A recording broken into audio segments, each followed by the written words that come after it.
Bueno, buenas tardes, me llamo Fernando Carrillo, soy presidente de la Asociación de Vecinos de Los Rosales, que es quien organiza este acto. En primer lugar voy a presentar a los candidatos y voy a leer un pequeño currículum para que los conozcáis y tal. Espero que no haya metido la pata y que os parezca bien. Y espera que lo cuente. Bueno, el candidato del Partido Popular no ha podido venir por motivos de agenda. Y los demás candidatos, pues supongo que por lo mismo. Entonces me voy a saltar su currículum. En primer lugar, voy a empezar por orden de escaños que tienen en el Congreso actualmente. Miguel Cortizo Nieto, que es este señor que está aquí a mi derecha. Doctor en Biología por la Universidad de Santiago de Compostela, es profesor titular en excedencia de la Universidad Compostelana, en la que también fue vicerrector. Ocupó el puesto de asesor de los ministros de Educación José María Maraval y Javier Solana. Fue diputado por el Parlamento de Galicia, donde perteneció a la Comisión de Ordenación Territorial, Obras Públicas, Medio Ambiente y Servicios. Fue también secretario de Política Institucional y vicesecretario general de la Comisión Ejecutiva Nacional del PSDG-PSOE y miembro del Comité Federal del PSOE. En noviembre de 2004 fue nombrado embajador especial para la coordinación de las relaciones con las comunidades españolas en Iberoamérica. Y 3 años después ocupó el cargo como embajador español en Paraguay, hasta febrero de este año, en que fue nombrado delegado del Gobierno de Galicia. Francisco Jorquera Caselas, que es este señor que está a mi izquierda. Estudió Geografía e Historia en la Universidad de Santiago de Compostela de Córdoba, que fue secretario general de la organización Estudiantes Revolucionarios Galegos y miembro fundador de los comités abiertos de facultad de CAF, siendo miembro del claustro de dicha universidad. Formó parte de la Asamblea Nacional Popular Galega hasta 1982, año de la fundación del Bloque Nacionalista Gallego, del que es miembro fundador y coordinador ejecutivo. Fue designado senador en representación del Parlamento de Galicia en el periodo 2005 a 2008. En las elecciones generales del 2008 fue cabeza de lista del BNG al Congreso de los Diputados por la provincia de La Coruña, resultando elegido. En el Congreso, entre otras responsabilidades, formó parte de la ponencia encargada de las relaciones con el Consejo de Seguridad Nuclear, de la Comisión de Ciencia y Innovación, de la ponencia de cesión de tributos de las comunidades autónomas y también de la Comisión de Industria, Comercio y Turismo, entre otras. Mariluz Canal Paz es la señora de la izquierda. Primera candidata por la circunscripción de La Coruña, en el zono concello de Lobeira, na provincia de Ourense, xunto ao surés, perdón. Logo percorrerá Galicia seguindo o curso da súa vida. Estudiou nas Josefinas de Lugo e da Coruña. Os estudos universitarios os realizou en Compostela, na Facultade de Dereito, nos tempos das primeras movilizaciones de 68, en Galicia. Cofundadora da Asociación Justicia e Sociedade de Galicia e do Grupo de Abogados Sobes de A Coruña, onde desenvolve a partir de comenzos dos anos 70 e su labor profesional. Foi diputada terceiro do Xunto de Goberno do Colexio de Abogados da Coruña. Destaca no ámbito do dereito penal e na defensa dos traballadores cando o tempo de reconversión laboral dos 80. Para logo decantarse no seu exercicio profesional cara ao dereito civil, en particular empregado ás políticas de igualdade e contra a violencia de xénero. Traballou na Constitución en Galicia dos grupos Justiza e Sociedade, aglutinando aos juristas progresistas do noso país. Sigue hoxe en día a colaborar co COSAL para construir pontes de solidaridade cos povos irmáns de Latinoamérica. Y por último, pero no menos importante, don José Antonio de Lorenzo Pardo. José Antonio de Lorenzo Pardo Corbinés, nacido en Monte Alto en 1954 y socio número 340 del Depor. Estudió una carrera de física en las universidades. A ver, no riáis, porque lo saqué del Facebook y tenía mucho más rollo. Entonces escogí lo más importante. Después le tendré que hacer una enmienda, porque ya soy el socio número 321.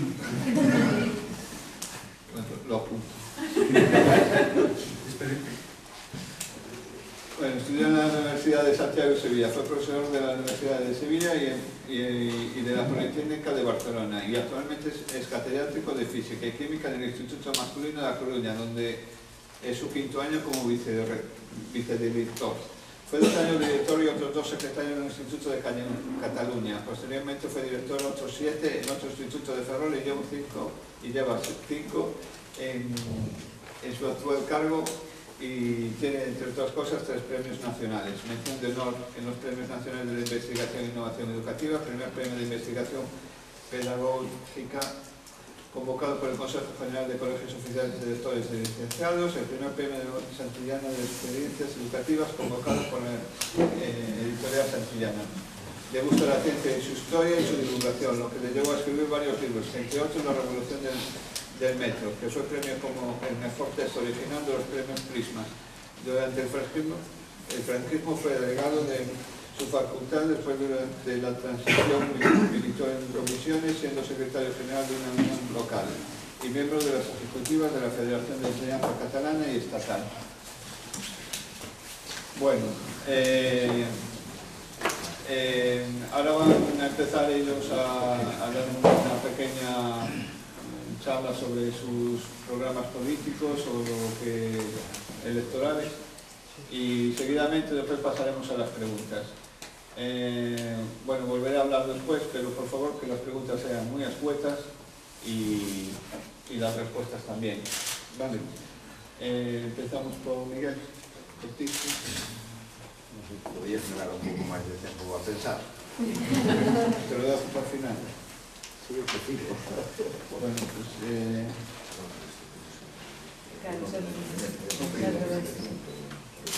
No hay ningún problema. Bueno, lo primero de todo agradecer a Fernando y a la Asociación de Vecinos esta oportunidad que nos da para ponernos en contacto con los ciudadanos. Yo creo que esto es una iniciativa que tenía que extenderse, creo que es buena que los políticos se pongan en contacto con los ciudadanos. No sé cuánto tiempo tengo. Fernando, ¿cuánto tiempo hay? Tú me cortas cuando creas conveniente, me das un... 5 minutillos. 5 minutillos, pensaba 10, o sea que lo reduciré un poco. Bien, la idea es el marco general del programa político de UPyD, que nos presentamos a las elecciones, está basado en dar solución a 2 problemas. Uno es la crisis económica, que está deviniendo en una crisis social evidente, y otra a la crisis política que existe. Todo esto, la crisis política, la tratamos de solventar mediante una serie de iniciativas que van tratando de conseguir lo que se llama una regeneración democrática. La regeneración democrática hay que entenderla como la capacidad, o sea, dar capacidad a los ciudadanos para que se involucren en las cosas que le interesen. O sea, en la cosa pública. Y son cosas que realmente le interesan a ellos. Así es como entendemos la regeneración democrática. Y esta no puede ir sin otra pata de esa regeneración democrática, que es la reforma electoral. Una reforma electoral que creemos que tiene que estar basada en la igualdad que todos los ciudadanos tienen a la hora de depositar su voto. Todos los votos deben de valer igual. En este sentido, proponemos una reforma electoral que sea más proporcional, que haga que el Parlamento sea realmente un reflejo de lo que piensa la sociedad. Dentro de esa reforma electoral, evidentemente, no cabrían situaciones como que un partido político que tiene los mismos votos que nosotros, por ejemplo el PNV, tiene menos votos que nosotros, ellos tienen 6 diputados, nosotros tenemos 1. UPyD solamente tiene 1 diputado. Dentro de esta misma línea, ya siendo así un poco a matacaballo, diría que otro punto importante es la reforma de la Constitución. Nuestro modelo de Estado es un modelo de Estado federal, pero un Estado federal simétrico. No, como decía Maragall, un Estado federal asimétrico, sino un Estado federal en que todos los ciudadanos, independientemente de donde estén, de donde vivan, tengan los mismos derechos y los mismos deberes y las mismas obligaciones. Dentro de esta línea pensamos que la educación y la sanidad tienen que ser competencia del Estado para dar una uniformidad de calidad en todo el Estado. Y la sanidad tiene que dar, también todos los ciudadanos tienen que tener los mismos derechos en la sanidad. A vosotros quizá os resultaría incomprensible que un ciudadano de Aragón no pudiera ser atendido en Cataluña. Eso parece impensable. Se está dando ahora. La Generalitat de Cataluña ha decidido que ciudadanos de Aragón no pueden ser atendidos en los hospitales catalanes. La Comunidad Autónoma de Aragón se ha puesto en contacto con el Ministerio esperando que tomara medidas en el asunto, y entonces el Ministerio la ha informado de que se ha lavado las manos, que eso era un asunto bilateral. Posteriormente, Leire Pazín, en una rueda de prensa, le preguntaron y dijo que eso, desde su punto de vista, eso era inconcebible. Puede ser que a la ministra le resulte inconcebible, pero lo que sí es cierto es que no ha tenido una incidencia. Y de hecho, los dos consejeros se van a reunir el 11 de noviembre bilateralmente. Eso no es concebible dentro de nuestro marco institucional. También estamos por una justicia independiente y sobre todo eficaz. ¿Qué significa una justicia independiente? Nosotros pensamos que la democracia tiene un elemento clave, que es la separación de poderes. Sin separación de poderes, sin contrapesos de poderes, no hay democracia. Entonces tenemos el aparato judicial, el legislativo y el judicial tienen que ser independientes. Porque si no son independientes, si unos influyen en los otros, lo que ocurre es que existe un poder solo y que se puede considerar irresponsable, porque no tiene que rendir responsabilidad a nadie. En cuanto a la crisis económica y la reforma del Estado, nosotros pensamos que la estructura del Estado que tenemos actualmente es demasiado caro, y además de ser caro es ineficaz. Y entonces lo que proponemos son una serie de medidas que podríamos ahorrar unos 40.000 millones de euros. La línea es eliminar las duplicidades dentro de las comunidades autónomas. Eliminar duplicidades no significa que todas pasen a estar en el Estado. Digamos, por ejemplo, hay algunas competencias que tiene el Estado que están absolutamente transferidas a las comunidades autónomas, y el Estado no tiene por qué tener un ministerio. Si todas las transferencias, si todas las competencias de vivienda, por ejemplo, están en las comunidades autónomas, ¿por qué tiene que haber un ministerio de vivienda? Con eso, eliminando duplicidades, nosotros hemos calculado que se ahorran unos 26.000 millones de euros.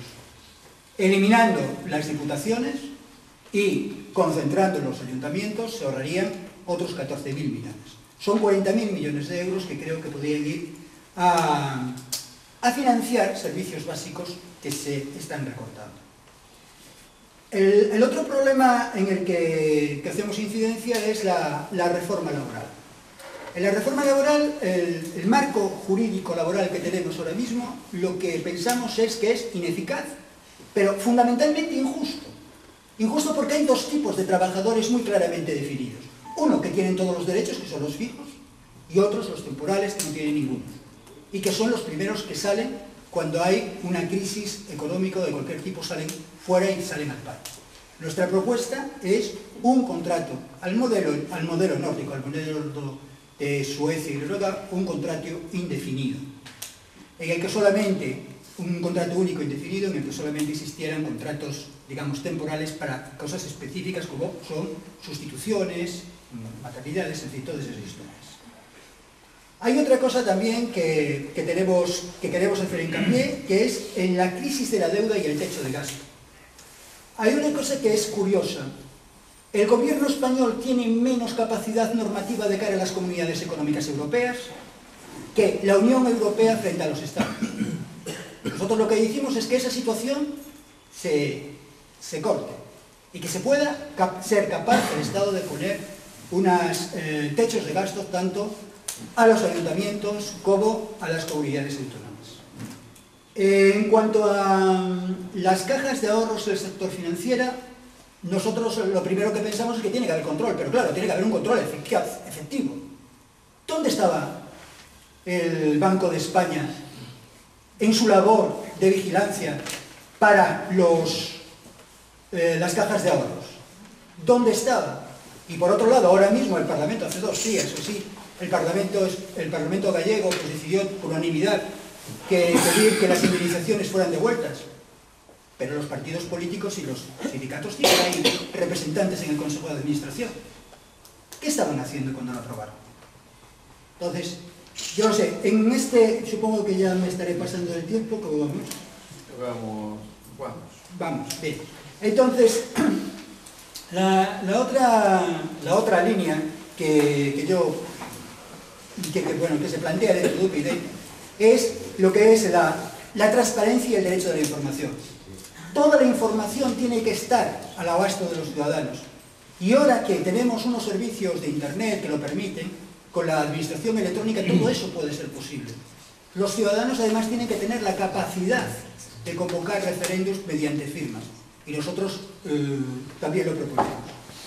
En cuanto a medio ambiente, recursos naturales e infraestructuras, pensamos que eso tiene que ser una labor de Estado, que lo que se tiene que hacer es organizar, y que el Estado tiene que tomar decisiones, y que tiene que articular el Estado. Y si hay necesidad de hacer un corredor de mercancías que vaya por el Atlántico, y otro corredor de mercancías que vaya por el Mediterráneo, que se tiene que hacer. Pero eso tiene que ser una labor de Estado con unos criterios claros, y que no entre dentro del, entre comillas, compra y venta de votos parlamentarios. Entonces, nosotros también estamos por una Europa federal, pero resumiendo un poco, la idea fundamental de UPyD en el programa es tratar de fortalecer las organizaciones ciudadanas para que sirvan de contrapeso, para que tengan voz en el Parlamento, que exista una eficaz separación de poderes entre ejecutivo, legislativo y judicial. Y en definitiva todo para que los ciudadanos tengan mayor participación, o sea, porque haya más transparencia, para que los ciudadanos sean más iguales, dentro de la igualdad que tiene que haber entre todos los ciudadanos de España. Nada más, gracias. Pasamos la palabra a Mariluz. Gracias. Boas noites. Eu, a miña lingua natural é o galego, porque por eso poño aí na unión de un currículum que nací no Xurés. O meu galego é andalá, de Ourense. Na Coruña hablo castellano, faltaría máis. Pero me gusta máis desenvolverme na miña lingua materna. Na miña casa, con miña nai e con mi irmán, eu falo galego. Non sei se falaré un galego moi académico, pero falo galego. A cuestión é que se me ocurre, para decirvos a todos, porque estou aquí e porque está unha candidata independente encabezando unha lista provincial de Esquerda Unida, é porque escoitaba outro día na televisión galega a unha paisana, precisamente cando estaban apagando os lumes da miña terra, dali do Xurés, tuvo tremendos incendios, decía que lle preguntaba ao periodista que por que estaba apagando o lume da tamén, e entón a muller lle contestou que estaba apagando o lume porque senón queimábanse eles. Pois o mismo me pasa a mí. Eu estuve participando toda a miña vida, claro, non son nova na participación ciudadana, claro que non son unha muller de esquerdas, e que neste momento, caendo que está caendo, pois esta proposta que fai 2 anos me fixo esta Esquerda Unida, me pareceu moi atractiva, pero eu asumo absolutamente todo o programa de Esquerda Unida. Por eso, Mariluz Canal está aquí como independente, pero como muller de esquerdas, e que asume este programa, porque neste momento, e por que se mete está aquí en estas liortas? Bueno, porque creo que si non nos queimaremos todos. É un poquinho tratar de animar un poquinho o hombro, e que non teñamos medos de esquerdas, pero ningún de esquerdas. Non vamos aquí a facer ningún tipo de distinción. De decir que estamos aquí e que podemos facer unhas políticas diferentes a que espán os políticos de dereitas, que parece ser que son irremediablemente os que teñen que chegar ao poder o 20N. E en eso queremos que todos, me parece que estamos aquí, estamos para tratar de evitarlo. E tratar de evitarlo é tratar de concienciar a ciudadanía que o importantísimo é participar. E participar e traballar connosco. E por que? Bueno, pois este programa de que presenta Esquerda Unida, que a mí gústame moito, é moi bonito, se chama, isto é unha convocatoria social de 7 revolucións. Traigo aquí porque me parece como moi atractivo este programa. E este programa comenzou a arrancar a partir de unha asamblea da Fundación de Xuño de 2010, donde participou no feito de facer todo este programa un montón de persoas como a min, e evidentemente moito máis eruditas que a min, que non teñen nada que ver ca organización de Esquerda Unida, sino que son independentes e que aportaron o seu grano de arena para que se fixera este programa e para que estemos aquí tratando de explicar aos ciudadanos en que consiste. En términos xerais, xa sei que teño moi pouquinho tempo, despois preguntaredes. E vou a falar de como se fixo esta convocatoria social destas 7 revolucións e en que consisten estas 7 revolucións. Estas 7 revolucións consisten en unha revolución económica, xa falaremos un pouquinho dela, unha revolución democrática, que tamén se falou aquí, todos estamos, me parece que de acordo en eso, unha revolución industrial, unha revolución dos servicios públicos, unha revolución para a igualdade e a paridade, moi importante, unha revolución da cultura e unha revolución caendo os tempos que están caendo para a paz. Estos son os 7 puntos fundamentais do programa de Esquerda Unida. Vamos a tratar o máis importante de todos é, evidentemente, o problema da revolución económica. En que consiste esta revolución económica? Consiste esta revolución económica en decir que outra política económica é posible. E é posible a pesar de que agora mesmo se fagan pactos e se fagan leyes de recortes e de recortes e de recortes, cuando hasta agora mismo os partidos que están no poder e os que virán despois, o único non están para nada a cambiar o modelo económico e sabemos o que nos está vindo. Toda esta crisis é derivada dunha crisis financiera. Nos meteron aquí os banqueiros e nós estamos agora axudando os banqueiros a salir da crisis. Non. O que estamos falando é de realmente oprimir cada vez máis o ciudadano da pé sin salir desa crise. Como salíamos da crise? Pois con moita facilidade. É que parece a nós nos parece moi sincero. Unha política económica, un modelo económico distinto, donde hai que facer cambiar o modelo económico e hai que cambiar sobre todo a fiscalidade. Mirade que tema máis sincero. Cambiamos a fiscalidade. E como cambiamos a fiscalidade? Pois facémola proporcional. Quen máis ten que pagar. E xa está. Que tampouco queremos que lle quitar a ninguén o que ten, simplemente que se paga estas políticas de fiscalidade máis, hasta os americanos, bueno, que decir, moito máis equitativas según a proporción de quen ten máis. Hasta os americanos, os ricos americanos, según xa din que eso hai que facer. Sabemos que hasta os ricos riquísimos dan conta de lo que está pasando. E sabemos, que aquí tamén se falou, o que pasa por realmente deixar simplemente o tema económico e o tema da banca, eso de meterlle e insuflarlle cartos públicos á banca, o que nos está pasando aquí en Galicia. Todos agora nos rasgamos as vestiduras e decimos que escándalo, eu opino que é pornográfica a situación que está pasando con nomes e apellidos na nova Caixa Galicia, ese banco, os outros bancos, eu non teño nada que decir, que son privados e que, como Banco Pastore, poden facer, evidentemente, con empresas privadas o que queren. Creo que no asunto da Caixa Galicia aquí hai responsabilidades.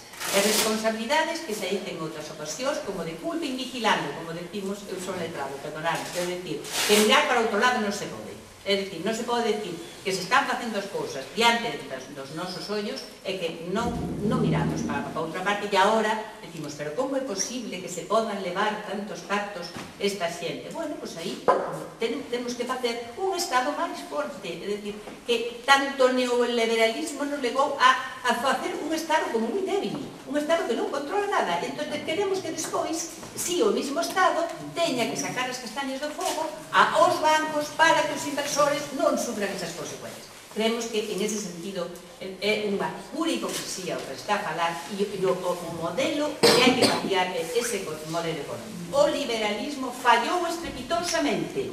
Temos que sentarnos e cambiar o modelo para que volver a non perder máis do que perdemos xa da sociedade do bienestar. Eso é un dos puntos fundamentales que leva no seu programa moito máis extenso, evidentemente, Esquerda Unida.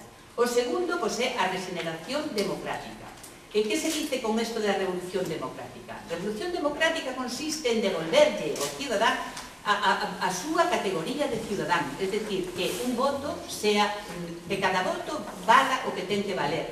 Non esta democracia representativa que, como veredes, non vale para nada. Diredes, claro, como neste momento Esquerda Unida é un partido minoritario, por eso leva no seu programa outra vez este tipo de... Non, creo que dá o mismo que seamos minoritarios ou que deixemos de ser. Seamos minoritarios mentre non nos vote máis xente. E para iso estamos agora, para que neste momento é o momento de que o cidadán experte e diga: bueno, pois isto é de sentido común, non é un programa invisualizado, non é, oxalá por quanto máis invisualizado está a sociedade, pero é un programa de sentido común para que o cidadán experte diga, isto non pode ser, non vamos por bo camiño. O único que nos están dicindo é recortes, para que nos dice Europa que senón a catástrofe. Que a catástrofe, además, un día sí e outro tamén, é dicir, porque un día estamos catastróficamente mal, outro día menos mal, outro día esas ciencias dicen que, bueno, que a deuda española vale máis para arriba, máis para baixo, quero decir, que non se trata disso, se trata de que non temos unhos líderes europeos con suficiente categoría, como pode ser Angela Merkel, como se dice, o señor Sarkozy, donde non saben, non queren, ou non, bueno, sí, non queren, sí saben, pero non queren, porque evidentemente de Unión Europea entenden pouco, que se trata de defender os intereses tanto de Alemania como de Francia, está clarísimo. E ese é o quid da cuestión, non o digo eu, dicen moitísimos analistas políticos neste momento. En cuanto a eso, que íbamos a generación de volver a que teñamos que o cidadán crea realmente na democracia e que volvamos a regenerar a democracia, é iso, facela moito máis participativa, e reforma da lei electoral por encima de todo. Incluso o que nos estamos a propor desde Esquerda Unida é que a participación cidadana chegue incluso xa que os cidadáns de 16 anos tenen incluso unha responsabilidade penal, porque non poden ter tamén unha posibilidade tamén o dereito a voto. Eso, deixámolo así, sería unha reforma de moito calado, evidentemente, pero faríamos participar, porque a participación ciudadana neste momento, sabémoslo todos, que está moi de capa caída, e sobre todo porque estamos moi desprestixiados. Eu, como non son, non me digo, estamos, me meto no medio, pero sabemos que a clase política está realmente moi desprestixiada por detrás. E non todos os políticos son iguais, claro que non, pero o cidadán que está vendo tantas cousas e de que non se lle resolven os seus problemas, e a vista está o tipo de movilizacións que hai ciudadanos, como pasou, como está pasando agora na rúa. Non lle vamos a por ningún tipo de calificativo, pero sabemos que os ciudadanos, como que a Esquerda Unida non quere levar a bandeira de ningún movimento. Non vou a propósito a non poñerlle nome ni apelido aos movimentos ciudadanos que todos coñecemos neste momento e que se puxeron a partir das eleccións municipais. Pero está claro que os ciudadanos xa dixeron basta, xa non queremos máis, non queremos o que hai aquí. Isto ten que cambiar, porque non nos representades os políticos. Os políticos temos que facer unha regeneración democrática para que o cidadán volva a ter confianza nos políticos, porque convencerlles que a única forma de transformar esta sociedade é levar estes portos ao Parlamento.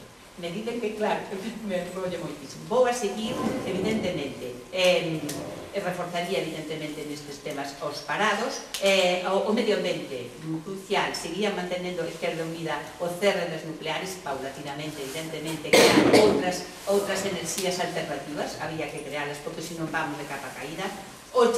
servicios públicos, nin recortes nin privatizacións. Aí non somos evidentemente beligerantes, nada que facer de recortar a ningún tipo de servicio público. Estamos referindo á educación, á sanidade de calidad, sobre todo unha reducción progresiva dos conceptos educativos, que a enseñanza é obligatoria hasta os 18 anos, os libros de texto, as carreras universitarias sean gratuitas, máis recursos á dependencia, e incluso, a mí me toca moi de pertiño, a reforma, a xusticia e a seguridade dos membros do corpo de seguridade do Estado.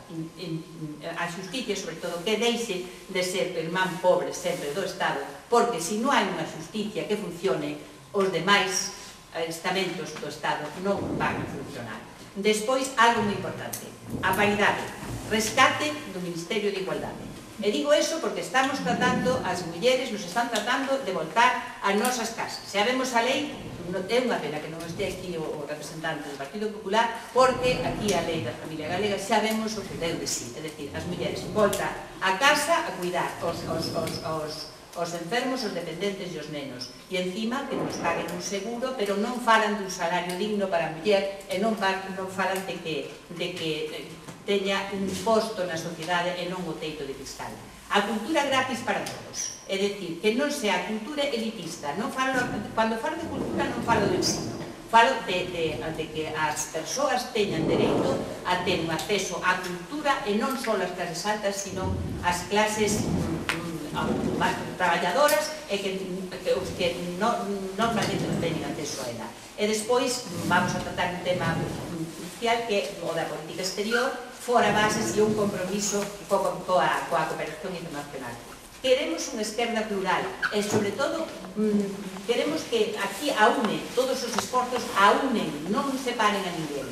Quero facer algo tamén en cuanto a participación cidadá, algo que se me esqueceu e creo que é moi importante, que se debe ter por consulta popular calquer tipo de reforma, como foi en este caso, a reforma da Constitución que se levou a toda presa e correndo, e que creo que cando se quere se reforma, cando queremos falar de outro tipo de cousas como é a reforma da monarquía ou que estamos falando de que as nacionalidades históricas, eso non se pode tocar, pero en cambio cando convén por un teito o gasto público, entón sí, e sobre todo tamén cando nos meteron outra vez na OTAN, sin consultarlle a ninguén, cando en outra ocasión tuvemos que hacer un referéndum de OTAN sí ou OTAN no, e saliu como saliu.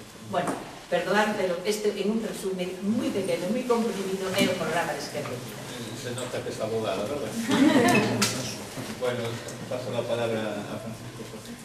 Boas noites, eu quería comenzar tamén felicitando a Asociación de Vecinos do Rosais por esta iniciativa. Eu creo que é moi importante que os cidadáns teñan a oportunidade de coñecer as propostas políticas de todas as opcións que concurren ás eleccións e a asistir a un contraste a través dun debate democrático entre todas elas. De feito, estamos reclamando que en todos os medios de comunicación de titularidade pública existan debates e existan debates sin exclusións. Por iso, este tipo de iniciativas nos parecen dignas de louvanza. Vou procurar ser enormemente sintético a hora de explicar cales son algúns dos eixos fundamentais do programa co que o BNG concurre estas eleccións, porque comentar todo o programa pois sería imposible en 10 minutos. Por lo tanto, vou procurar ser moi breve e moi sintético, esperando clarificar algunhas cuestións se é necesario ao longo do debate. Eu destacaría 4 eixos fundamentais no noso programa. En primeiro lugar, unha aposta por unha política económica ao servizo das maiorías sociais. En segundo lugar, unha aposta pola regeneración democrática. En terceiro lugar, unha aposta pola reforma institucional do Estado. E en cuarto lugar, unha aposta pola defensa dos intereses de Galiza. Me creo, ademais, que todas estas propostas programáticas que vou desgranar sinceramente e humildemente están avaladas polo traballo desenvolvido polo BNG no Congreso durante todo este tempo, non só en forma de críticas, en forma de exposición de opinión, sino en forma tamén de formulación de propostas. Comenzando polo primeiro eixo relativo ás políticas económicas e sociais. Nós creemos que é evidente que a crise económica se está aproveitando para, dito dunha maneira moi resumida, que a dereita económica en Europa, no Estado e en Galiza, impoña ou procura impoñer o seu programa de máximos. desmantelamento progresivo dun estado do benestar que xa tiña unha dimensión moi cativa no Estado español en comparación con outros estados europeos, recorte progresivo dos servizos públicos no camiño de que se convirtan en áreas de negocio para a iniciativa privada, e frente a isto, e frente a unha política de recortes que creemos que os feitos están demostrando que a parte de injusta no social está sendo total e absolutamente contraproducente para favorecer a recuperación económica e a xeración de emprego, e máis, está contribuindo a agrandar e a prolongar a crise económica e a agrandar a destrucción de emprego, hai outras políticas posibles. Políticas que nos resumimos en 5 puntos.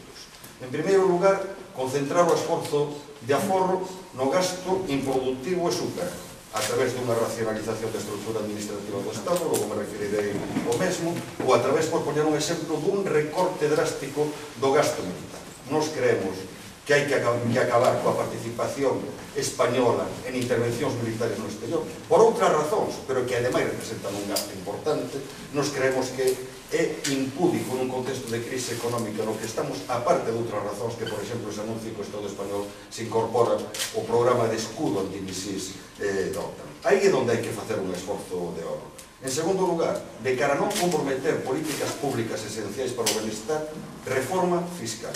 No Estado español a presión fiscal é ridícula a respeito da media dos estados europeos e ademais se concentra de maneira injusta nas rendas medias e nas rendas baixas. A presión fiscal sobre as rendas altas está 10 puntos por baixo da media, por poñer un exemplo, de Europa dos 15. Nos consideramos que hai que equiparar a presión fiscal sobre as rendas altas a existente nos países socialmente máis avanzados e que hai que combatir o fraude fiscal que ten un volumen no Estado español total e absolutamente escandaloso de cara a dotar de recursos ás políticas públicas que eviten o desmantelamento de políticas públicas básicas. Terceiro lugar, banca pública.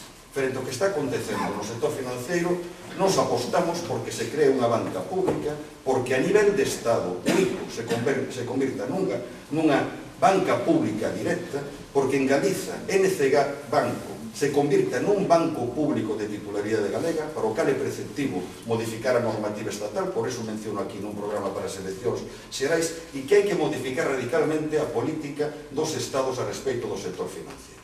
Se en algún caso é necesario aportar recursos públicos a un banco para evitar a quebra, que isto ameace o aforro dos depositantes e provoca unha situación de colapso económico, isto ten que facer sempre a través dunha política de nacionalización, sexa parcial, ainda que fose parcial e temporal.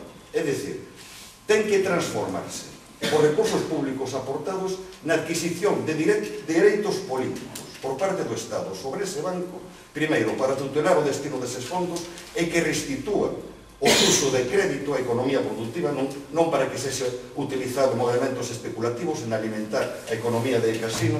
En segundo lugar, para prohibir que se podan conceder dividendos aos accionistas mentras eses bancos non restitúan as axudas públicas. E en terceiro lugar, para establecer un réxime de percepcións moi estricto aos directivos deses bancos que perciben recursos públicos.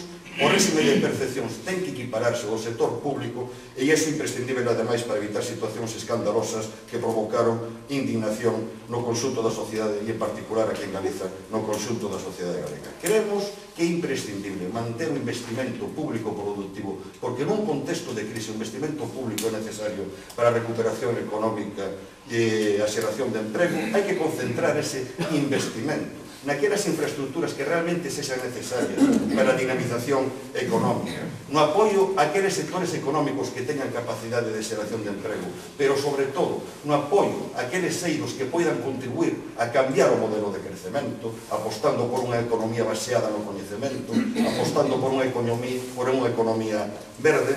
E é necesario, en políticas sociais, en vez de recortar, equiparar o gasto social medio por habitante a media da Unión Europea. É necesario, máis aínda nun contexto de crise, para protexer os sectores máis desfavorecidos, para repartir de maneira xusta os custes da crise, pero que ademais, apostando polas políticas sociais, tamén se dinamiza a economía e tamén se xera emprego.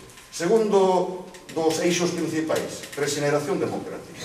Nos creemos que estamos tamén ante unha crise política e ante unha crise da propia democracia. Cando asistimos o espectáculo de como os poderes públicos o único que fan é plegarse aos dictados dos grandes poderes económicos para executar as políticas que eles dictan, a democracia está en crise, porque se está subvertindo o principal principio da democracia que ten que ser o poder do povo. Por iso, proponíamos unha serie de medidas, como unha reforma da lei electoral que corrixa a desproporción existente actualmente entre os votos que obtenen os grandes partidos a nivel de Estado e a súa representación en escaños. A actual lei electoral, sobre todo, o que provoca é unha sobrerepresentación do Partido Popular e do Partido Socialista, que teñen máis escaños, unha porcentaxe superior de escaños no Congreso a porcentaxe de votos que obtiveron entre os cidadáns. Frente a iso, propoñemos suprimir a lei de ON, que o reparto de escanos sexa seguindo un método proporcional puro, que se supere a circunscripción electoral provincial e se adopte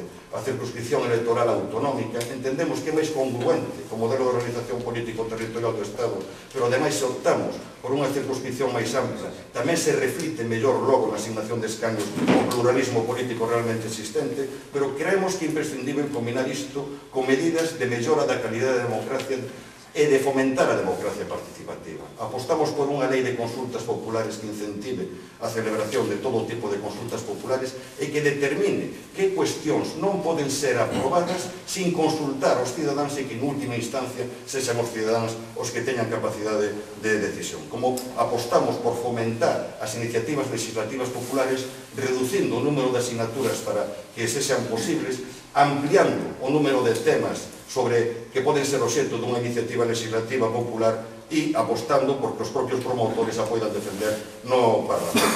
E tamén por un réxime estricto de incompatibilidades por os cargos públicos, por simplemente o anuncio por falta de tempo. Reforma institucional. Creemos que é imprescindible por dous obxectivos: para adecuar o Estado español á súa realidade de base, de que o configuran distintos povos, pero tamén para simplificar a estrutura político-administrativa, para reducir gastos e dotala de máis eficacia. Nese sentido, abogamos pola supresión das diputacións provinciais, propuxémolo nesta legislatura en forma de proposición de lei que foi debatida, foi votada e non se aprobou polo rexeitamento do Partido Popular e o Partido Socialista. Abogamos pola reforma do Senado para que sexa unha verdadeira Cámara de Representación Territorial, modificando os seus criterios de composición e as súas funcións, pero en calquer caso, se non se reforma e para que sexa unha Cámara de segunda leitura mellora a súa supresión, ou reforma, ou senón supresión, consideramos que hai que reducir ministerios para adecuar o mapa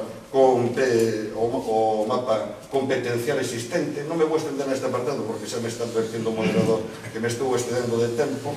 Permitídeme que conclúa no apartado relativo á defensa dos intereses de Galicia simplemente enunciando unha serie de rótulos que a esperanza de que logo no coloquio podamos profundizar neles. Defensa e ampliación do autogoberno. Nós creemos que isto ten moito que ver cas cuestións de que estamos falando. Nun contexto de degradación da democracia é importante fortalecer as institucións máis próximas e os ámbitos de libre decisión de cada pobo. E nun contexto de crise económica é imprescindible que cada país teña instrumentos para exercer un control real sobre os seus recursos económicos para que sexa un factor de desenvolvemento para ese país. Defensa da nosa economía. Pensade que a economía galega en moitos aspectos está eivada nas súas posibilidades de desenvolvemento, e isto é particularmente importante nun contexto de crise, por decisións políticas que limitan o desenvolvemento da capacidade productiva, por exemplo, de sectores básicos como pode ser o sector naval, a conserva, a pesca ou o sector leiteiro, mellora do financiamento autonómico e uns investimentos do Estado en Galiza que contribúan a ir correxindo as nosas desigualdades de partida, asegurando que se consolide algo que o BNG introduciu no debate, introduciu na política estatal e que se conseguiu nos últimos anos, e é que os investimentos do Estado en Galiza representen como mínimo 8% do total, 2 puntos máis do que nos corresponde por poboación, para ir correxindo as nosas desigualdades de partida. Espero que no debate teñamos oportunidade de profundizar máis en algúns aspectos. Moitas gracias a todos. Y por último, Miguel Cortés. Bueno, moitas gracias á Asociación de Veciños pola invitación a participar. Eu creo que efectivamente comparto que este é o sistema. Eu creo que seguramente é unha cuestión máis personal que de partido. Seguramente no partido da xente que non o comparta. Eu sería partidario de suprimir as campañas en cartelería, en anuncios, pero prohibila radicalmente e forzar que as campañas fosen isto multiplicado polo que fixera falta. E desde logo que ademais a reforma electoral, que eu non sei cal será a mellor, porque creo que nestes momentos logo me extenderei un pouco nesta reflexión sobre este aspecto, escoito tantas propostas de reforma electoral que creo que casi todo o mundo propón a reforma electoral que lle convén particularmente. Máis que falar do programa, vou facer unha reflexión persoal. Pero unha reflexión persoal sobre a que penso, si salgo elegido diputado, seguir para actuar na política nos próximos, ou como diputado nos próximos. Eu xa hai un tempo que a veces penso, creo que debemos compartir aí, bueno, seguramente eu son máis vello ainda, por tanto vivimos os primeiros movimentos ou os últimos estertores da democracia, da dictadura e os primeiros da democracia, por os 68. E así, terminada ou poñendo a data das primeiras eleccións democráticas ou uns anos antes, a mí me dicen que España iba a chegar á situación socioeconómica actual. Eu dicía, onde hai que firmar? Onde hai que firmar? E logo explico por qué. Si naquele momento me dicen que no político íbamos a chegar á situación actual, pois teño que resumir que me sinto frustrado respecto de aqueles ancellos que eu tiña naquela época, porque efectivamente me parece que esta non é a política, non a democracia política que eu, novo daquela, soñaba. A partir de aí, dito isto, crisis. Unha crisis que, ainda que parezca estúpido, hai que decirlo.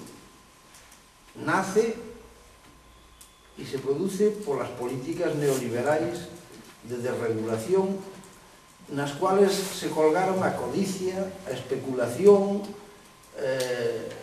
o engano moitas veces, vendendo produtos bancarios que ahora chaman tóxicos, que se un morte seguramente unha libreta de aforros actuais envenena. Tóxico.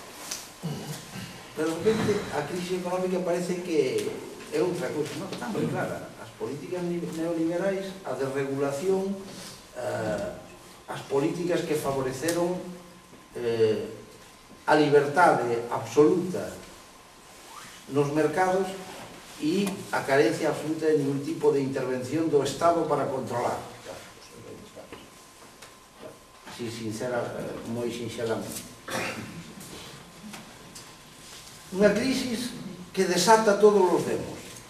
Porque eu debo recoñecer que me sinto bastante burro en xeral, porque escoito solucións de todo o mundo para todas as cousas, e eu teño moi pouquiñas ou ninguna solución. Pero escoito decir, esta democracia non nos vale. Bueno, pois eu, voltando atrás, e ainda dito o que dixen de que estou certamente frustrado a respecto de como evolucionou, esa frustración non me leva a decir esta democracia non me vale. Porque esta democracia que ten só 30 anos, que seguramente é perfectible, antes decíamos o do sistema das campañas e algo, esta democracia é a que ten conseguido precisamente ese avance socioeconómico en España notable e profundo, porque agora que se cuestiona tamén o pairo da crisis, o Sistema Nacional de Saúde, ou sea, asistencia sanitaria universal, é dicir, para todo o mundo, gratuita e de calidade, hai que dicir, isto naceu na lei do ano 86, ten apenas 25 anos o Sistema Nacional de Saúde. E antes, e creo que aquí, por sorte ou por desgracia, hai moita xente que se acorda perfectamente, como era antes. Nos 70 había que estar ainda apuntado en moitos sitios se quería ter asistencia sanitaria nun registro de pobres de solemnidades nos concellos. Hai 25 anos non é nada que se creou este sistema nacional de saúde. E isto creou esta democracia. Vou arrimar a asco a sardiña, 86, que si Felipe, non vamos a facer gilipolleces. Ten 25 anos. E eu fixo esta democracia, hombre. E como eso fixo outras cousas. Porque cando eu estudiei o bachillerato,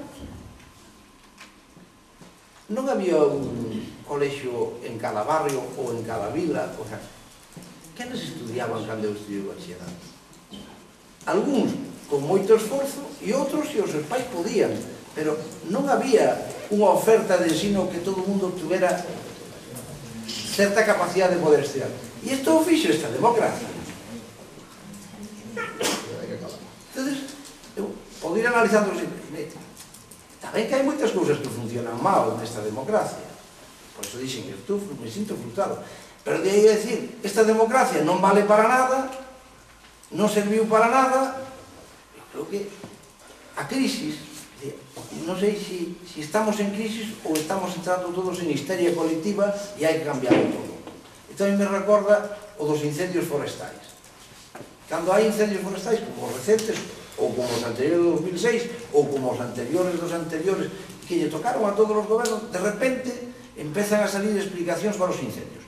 Criminales, delincuentes, incendios escaparate, porque se prende ao lado da autopista un incendio escaparate. Hai unha cantidad de barbaridades e de tonterías que dicen cando de repente hai incendio, pero a realidade é que ninguén sabe por que hai incendio. Porque nos momentos de incendio xurde a histeria e hai 1000 explicacións. Desde os paracaídas que non arden os incendios, pero provocaron os incendios, hasta incendiarios criminales que nadie... Se houbera tantos incendiarios criminales, moitos caerían. E non caen. É dicir, non sabemos, porque nosotros nos preocupamos cando arde, momento de histeria, 1000 pretextos. E ahora estamos na crisis tamén, incendiaria. Entonces, hai que reducir o número de diputados. Ollo, porque algún pode querer reducirlos a cero. E así, reducimos os diputados a cero, suprimimos as eleccións. Claro, levados por esta cosa. Outros queren reducir as autonomías, devolver competencias. Ahora, é verdad que é legítimo, se pode optar. Queremos un Estado centralista ou un Estado autonómico ou federal ou como se dice. Pero, hombre, porque estemos en crisis, de repente non hai que empezar a replantearse todo. Ahora devolvemos competencias. Entonces, xa ninguén se acorda da manifestación, no noso caso, autonomía. Pero entón hai unha explicación mínimamente razonable de que descentralizar competencias e administralas na proximidade dos cidadáns teña sido malo. Porque, dice, costa moito, pero é que igual pode costar moito, é dicir, ninguén fai un modelo. Pode costar moito un Estado centralizado e ser despilfarrador. Se tratará de racionalizar o gasto, pero non de darle a volta ahora a todas as medidas políticas. O Estado autonómico costou construído. Había moita demanda en determinadas zonas e nós en Galicia o fixemos. E agora, Esperanza Aguirre, señor Bruno, poden devolver as competencias de justicia. Ahora non las quiero. E dentro de 5 anos, o mellor sí. Este é un cachondeo o que? Ahora cambiamos todo. Ahora reducimos diputados. Mañana multiplicamos por 10. Estamos en crisis. Non entremos en histeria colectiva. Que haya que cambiarlo todo. Reforma electoral, eu tamén son partidario e teño publicado algún artigo. Unha reforma electoral, non teño o modelo exacto, non o coñezo, pero unha reforma electoral que implique que os diputados, senadores, concelleiros ou que sea, os que ocupen un cargo público teñan que estar máis en contacto coa xente se queren sair elegidos. O que significa, no fondo, que non di ninguén, e recordo unha anécdota, un día Fraga me decía unha conversación, usted está tirando piedras contra o seu propio tejado, porque naquel era aparato do partido. E defender, eu decía, hai que quitarlle poder aos aparatos dos partidos para trasvasarle aos cidadanos. Quer dizer, que non pode depender todo dos aparatos, pero hoxe, todos, todos, e o que digo o contrario, minte. Esta é a miña opinión personal e ninguén se sinta ofendido. Pero todos os partidos controlan absolutamente quen vai nas listas e quen non vai.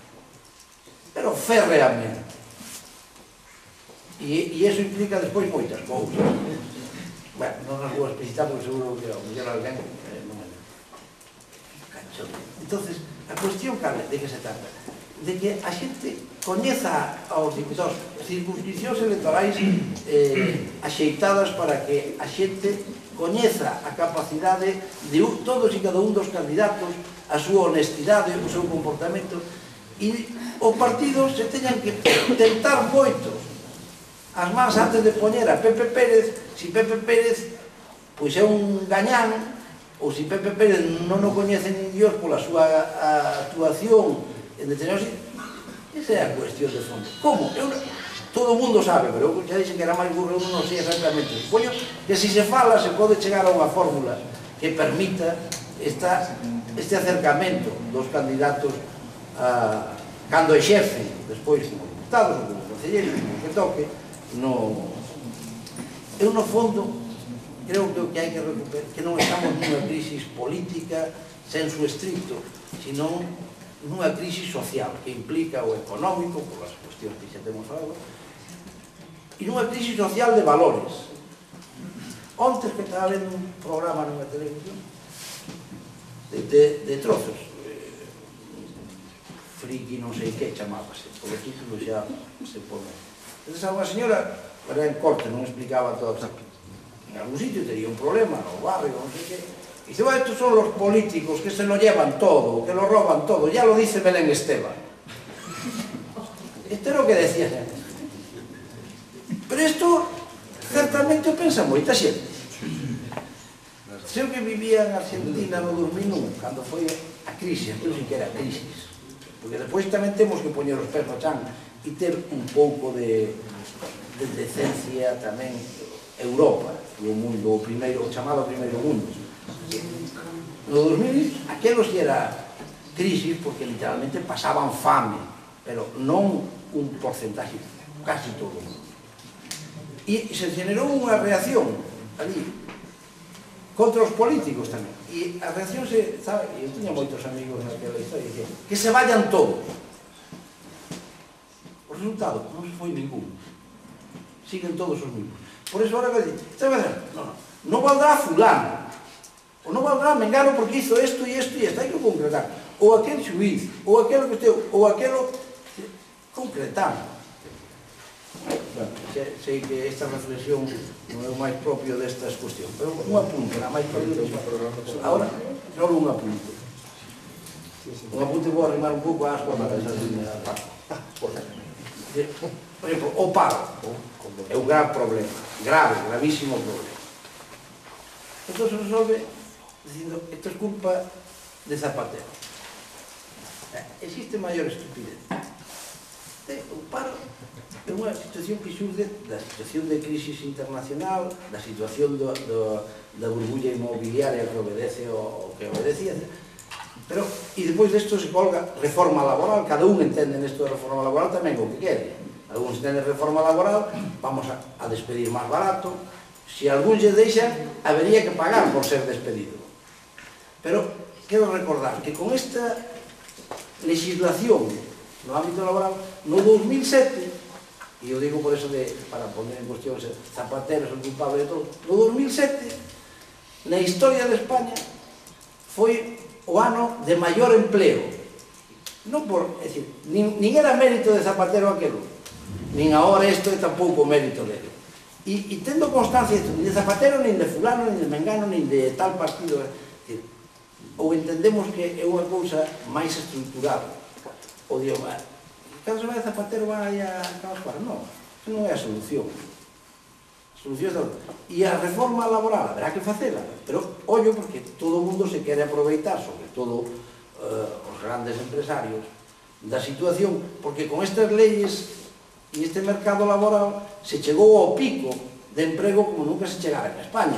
Entón, que pasa? No 2007 non era, perdón a expresión, unha merda todo isto e podías estar no pico de creación de emprego e agora hai que derrubar histeria.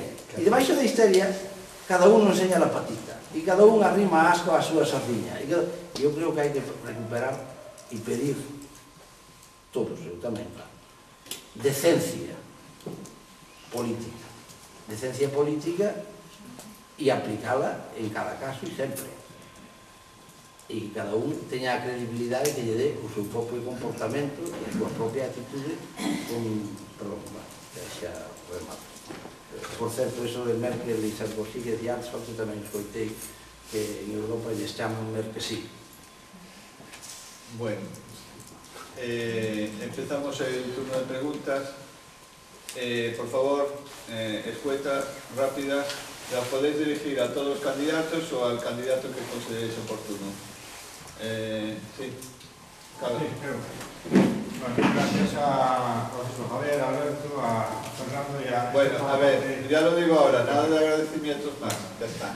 Gracias a todos. Eu quería facer unha pregunta ao candidato por BNG, que nos explicaras un pouco máis como ve o BNG as actuales administracións, en concreto as diputacións do Senado, que se podría facer con, bueno, como está funcionando, como ves? Sí, vamos a ver, as diputacións provinciais somos partidarias da súa supresión, así de simple, por dúas razóns. En primeiro lugar, creemos que sea unha incongruencia que se arrastra desde o inicio da democracia, que se apostase por un novo modelo de organización político-territorial o Estado autonómico sin que eso conlevase cuestionar o preexistente, que era o modelo provincial e, por lo tanto, institucións como as diputacións provinciais.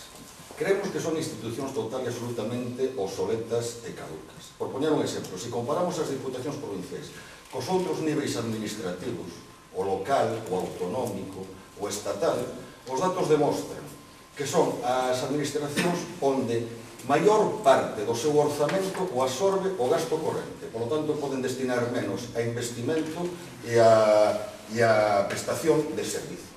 Por lo tanto, boa parte do seu orzamento vai a manter o tinglado, sin prestar un servizo real aos cidadáns. E, ademais, son as administracións onde o seu orzamento é máis dependente de transferencias de outras administracións, tanto do Estado como a comunidade autónoma, porque son as que teñen menos capacidade de xerar recursos. Nós creemos que permitiría unha simplificación administrativa, prestar os servizos con maior eficacia, ademais reducindo o gasto. E, por lo tanto, que moitos servizos que prestan as diputacións os poden prestar directamente as comunidades autónomas e, en moitos casos, os concellos directamente, sobre todo se impulsan fórmulas de crear entes mancomunados a nivel municipal. Por lo tanto, somos partidarios da supresión. Problema co que batimos hasta agora. Por eso, a nosa proposición de lei iba no camiño de que todo isto fose competencia das comunidades autónomas para que fosen restándolle poder ás diputacións e lle fosen restando funcións. Que suprimilas requiere reforma da Constitución. E até agora pensábamos que era dificilísimo, que era intocable. Agora xa se viu que se pode facer unha reforma express, pouco menos que por decreto, se é vontade política. Por lo tanto, plantexamos claramente a súa supresión. Senado, vamos a ver, nun Estado como é o Estado español, que é un Estado, non lle vou poñer calificativos, nós creemos que na súa realidade sociopolítica é un Estado plurinacional, inda que non este eso recoñecido desde o punto de vista xurídico-político, pero que é innegable é que o que se chama un Estado composto, donde a potestade legislativa está distribuída entre o Estado central e as comunidades autónomas. Bueno, nun Estado autonómico, composto como un Estado autonómico, pode ter sentido un Senado como Cámara de Representación das Comunidades Autónomas, se se adecua a súa composición a este criterio e se dota ao Senado dunha especificidade de funcións. Por poner un exemplo, que decide en todas as leis que afectan o modelo de articulación territorial. Pode ter sentido un Senado así. O que non ten ningún sentido, desde o noso punto de vista, de un Senado como o actual, que unha simple Cámara de segunda leitura non ten ninguna capacidade decisoria. Ao final, incluso nun proxecto de lei, as emendas que introduce o Senado volven ao Congreso, e o Congreso, que ten a última palabra, se se opta por ese modelo, é mellor un sistema unicameral, é máis barato. Porque pensade que un Senado así concebido non deixe de ser un restroballo histórico de cando a Cámara Alta representaba a aristocracia, os grandes da patria, e a Cámara Baixa respetaba os plebeyos. Ou se vai unha de dúas, ou o Senado se reforma para que sexa unha auténtica Cámara de Representación Territorial, ou se non, para que siga sendo un Senado como actual, nos consideramos que é mellor apostar por un sistema unicameral, por un Parlamento, unha única Cámara. Por certo, Estas propostas de reforma bateron sempre ca dificultade de que exixía a reforma da Constitución e a Constitución era intocable, non se pode tocar a Constitución. Insisto, creo que a práctica demostra que é moi doado se hai vontade política. Gracias. As preguntas? Eu esta pregunta é para os representantes do PSOE. Hai que le poñerse de pé. No. Si parece ser que está de acordo con a reforma electoral, eu preguntaballe si está de acordo tamén co modo de elección do jefe de Estado na actualidade, ou tamén a cambias. A de jefe de Estado... Sí, o rei. El jefe de Estado o rei. Sí. Pero se te pregunto yo si está de acordo da maneira que o eliximos, ou hai que cambiar tamén o modelo. Bueno, non teño ningún problema. Porque o Partido Socialista é un partido republicano, ou era, vamos. Non teño ningún problema en postar. Bueno, en primer lugar, non se elixe o xefe de Estado, obviamente. Si acaso unha elección única que foi na aprobación da Constitución, en donde se establecía a monarquía como forma de sair, por tanto, de algún xeito se refrendou, de algún xeito non, se refrendou en referéndum esa forma. Eu non son, desde logo, monárquico. Eu non creo na herencia desas cosas. Porque eu, a título personal, teño dito todo. Ahora, a Constitución, obviamente, está aí, foi refrendada, e é a que establece esa magistratura, digamos, na forma en que é monárquico. Foi referendada en unhas circunstancias que non son mesmo. A democracia era bastante limitada. Pasamos. Sí, José Antonio Lorenzo. Para poder llegar a conseguir este equilibrio que se refiere o que tú comentaste antes, ¿en qué parte del territorio os presentáis? O sea, ¿cuántas provincias de España o en qué zonas de España os presentáis como partido? En todas. Todas. Quería preguntar a José Antonio Lorenzo por la reforma de la ley electoral que proponían. Creo que coincide con que reunieran lo de un voto de una persona. Bueno, sí, lo de la reforma electoral es una cosa que ha salido aquí. Realmente, Cortizo ya ha empezado a hablar de la época de la transición. Claro, es que esto es una herencia de la transición.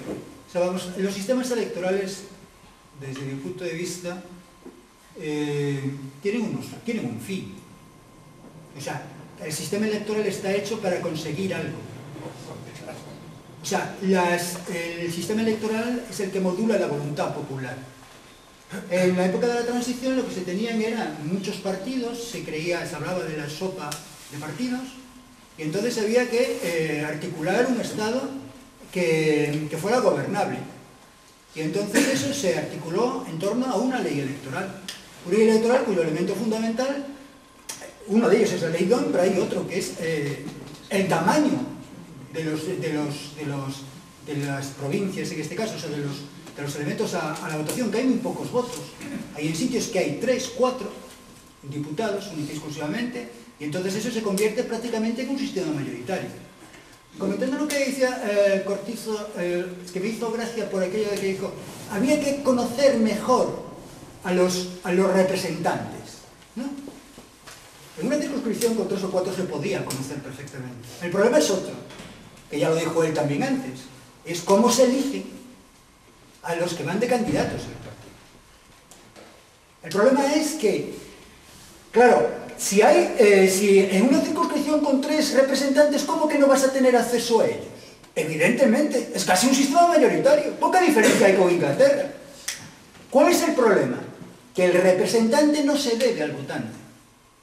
Se debe a quien lo nombró en el partido en la lista. A ese respecto, UPyD lo tenemos más claro. Yo estoy aquí porque he sido elegido por mis compañeros, son primarias obligatorias, y entonces eso es un criterio distinto. Ya está. Sí. Sí, primero... Hola, buenas tardes. Bueno, hemos oído hablar mucho de reforma, tanto la electoral así como de la estructura del Estado, pero me dirijo la pregunta a todos los candidatos. Me gustaría saber alguna medida concreta pues, para paliar esta lacra que es el desempleo, y que yo creo que es una de las medidas, bueno, tenemos que, para generar y reactivar la economía y solucionar el problema del desempleo. Empezamos por Mariluz, que non hablou todavía. A responder. Pois unha, me parece que foi o primeiro tema que toquei. A cuestión é, o primeiro, unha fiscalidade progresiva, así de sincero. O primeiro, imagínate que se temos unha fiscalidade máis progresiva, se paga máis o que máis ten, a cantidad de cartos que se podría sacar de aí, pues se generaría, evidentemente, riqueza, porque eso se investiría en outras historias, en outras cousas. Segundo, a reforma, a segunda, eso significa que a subida dos impostos ás clases altas e o combate ao fraude fiscal. Importantísimo un combate ao fraude fiscal. Temos unha axencia tributaria donde temos a menos cantidad de funcionarios que hai en toda a Unión Europea. Aquí, inda que queiran facer as cousas ben, pois teñeno como bastante difícil. Entón, que había que facer? Estruturar unha axencia tributaria querendo, claro, que se non se quere, está claro que hasta non se fixo, querendo realmente controlar o fraude tributario. Despois tamén, outros dous sucesos sería, clarísimamente falando, a creación da banca pública sería importantísimo, non estamos de acordo co BNG, porque se estamos insuflando cartos que se van, por onde se van, xa sabemos onde están, en vez de realmente facer, crear esa banca pública e que de aí salan onde teñen que sair para crear postos e fomentar e axudar as pequenas empresas, os emprendedores, etc.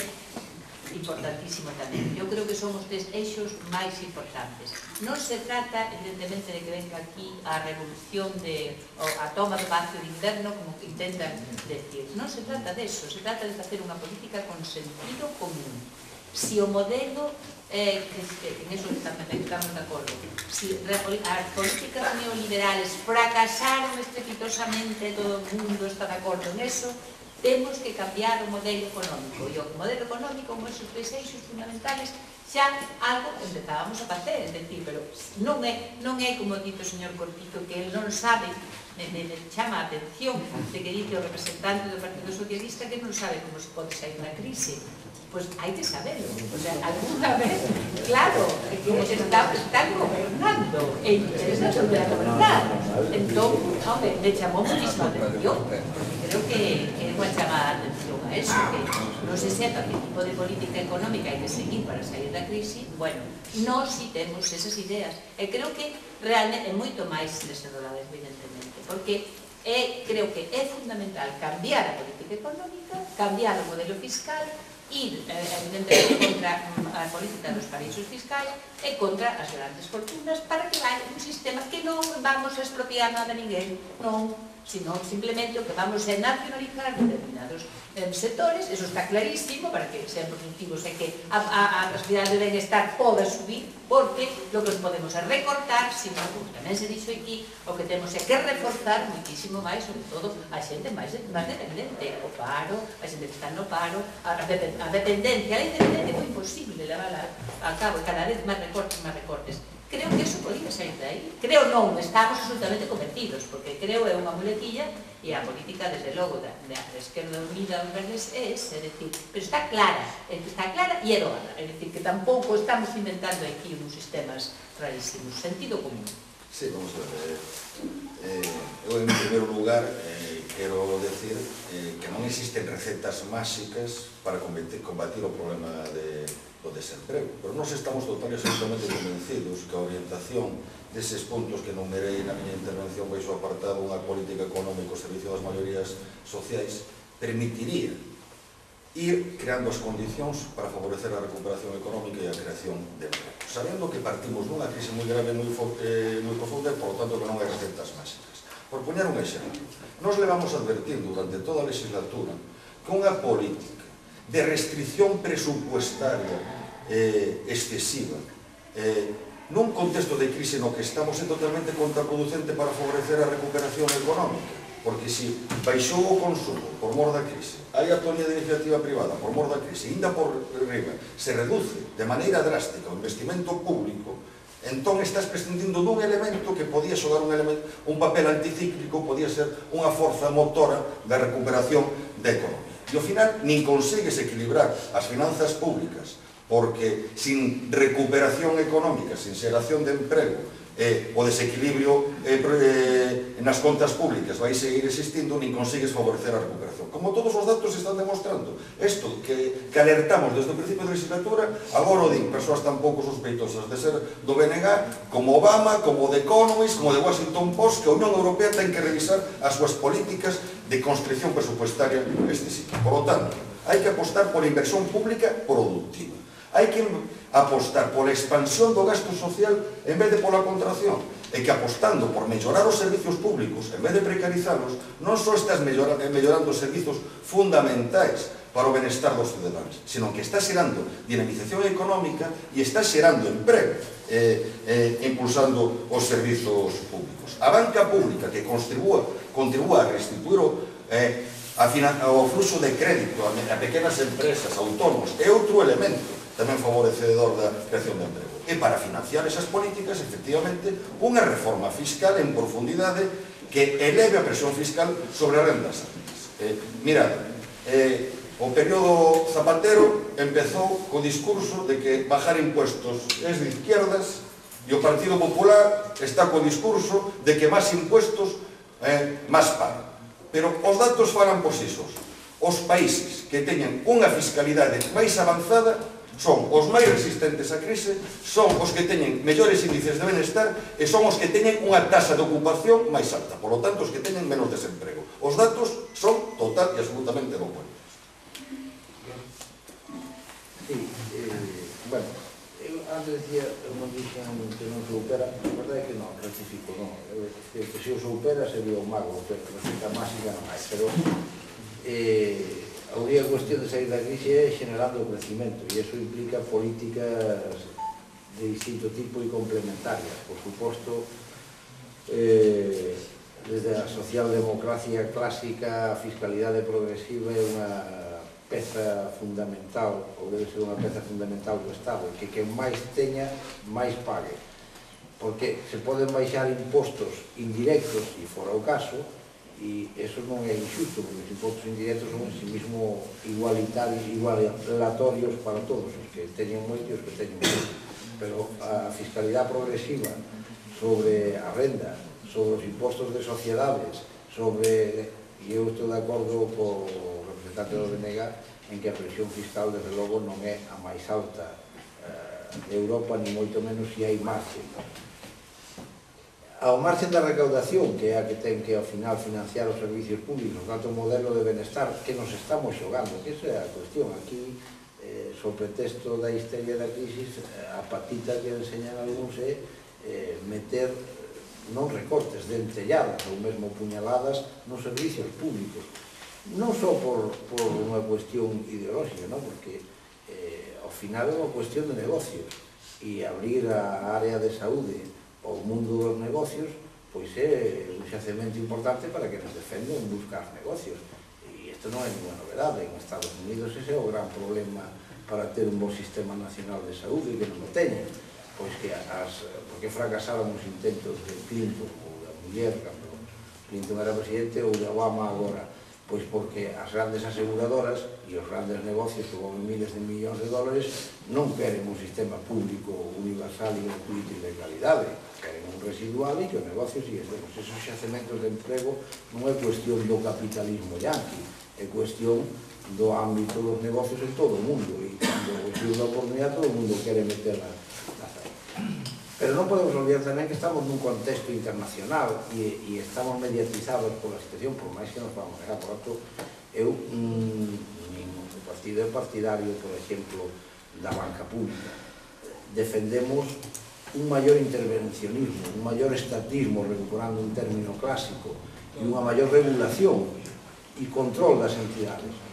Pero non porque agora estén, sino porque debe estar sempre, porque se debe haber unha intervención do Estado en todos os sentidos, axustada e medida, pero eu creo máis no control das entidades financieras en xeral, por oposición ás políticas neoliberales de desregulación e libertade absoluta para facer o que lle veñan gana, que na creación dunha banca pública, porque en si mesmo a banca pública existía con Franco, con Pinochet e con la Unión Soviética, e non resolvíamos problemas. O feito non é a pedra filosofal a banca pública, sino o control democrático das institucións financieras, que é moi diferente.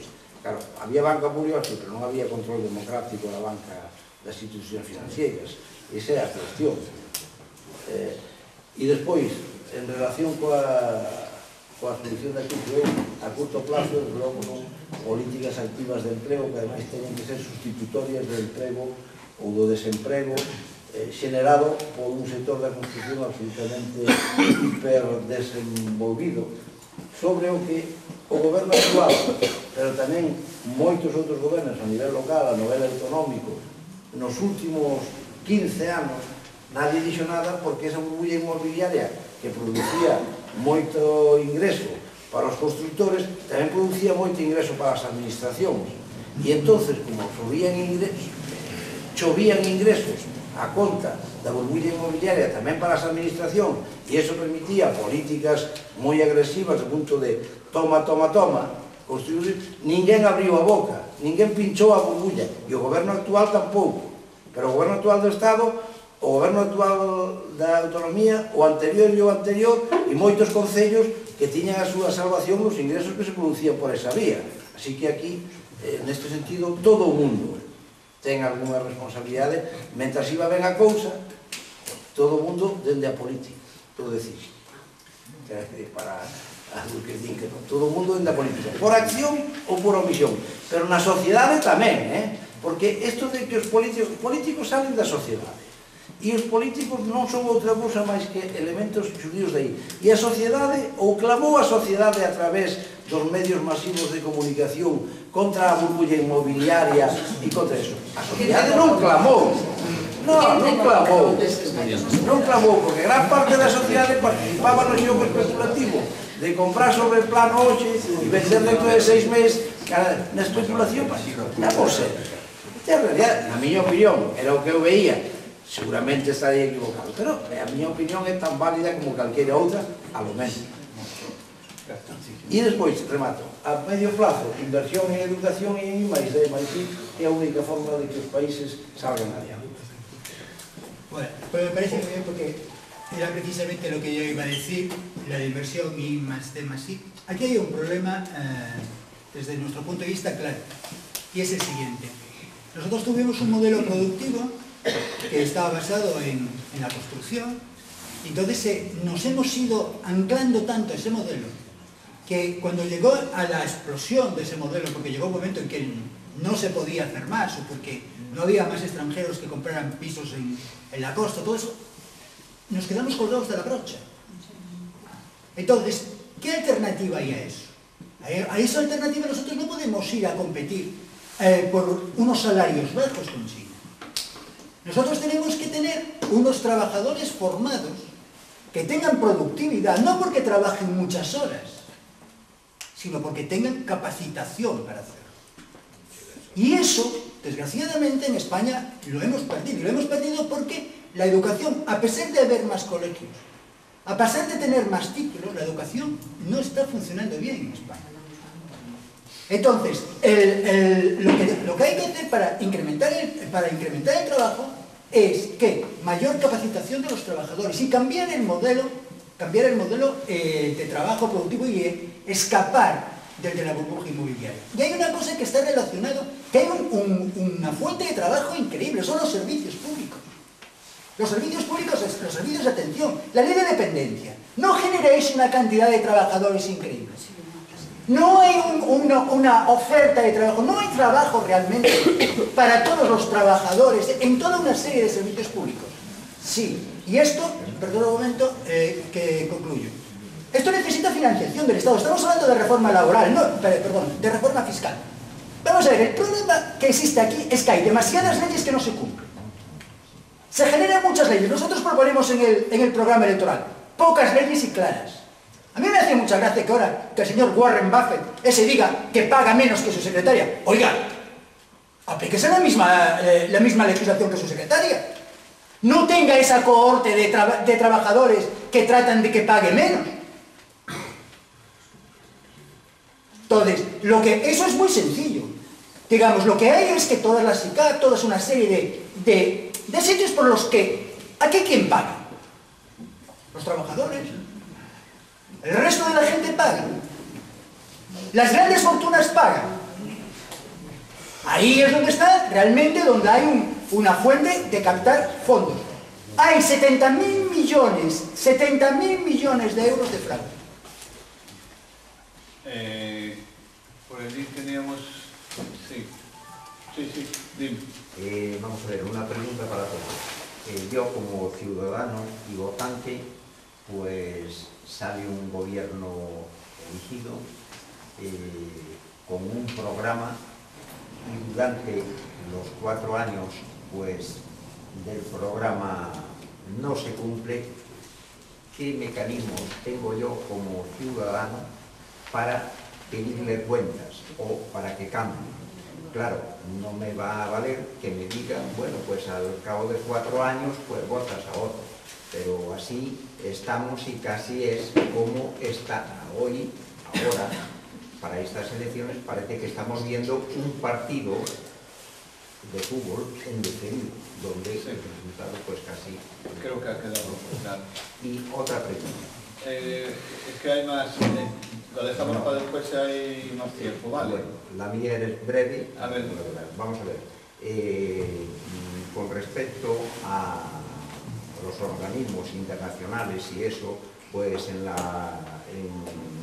con respecto a los paraísos fiscales y a todo eso, cuando van a reuniones internacionales, pues donde se deciden los mercados y eso, ¿qué posición adoptarían?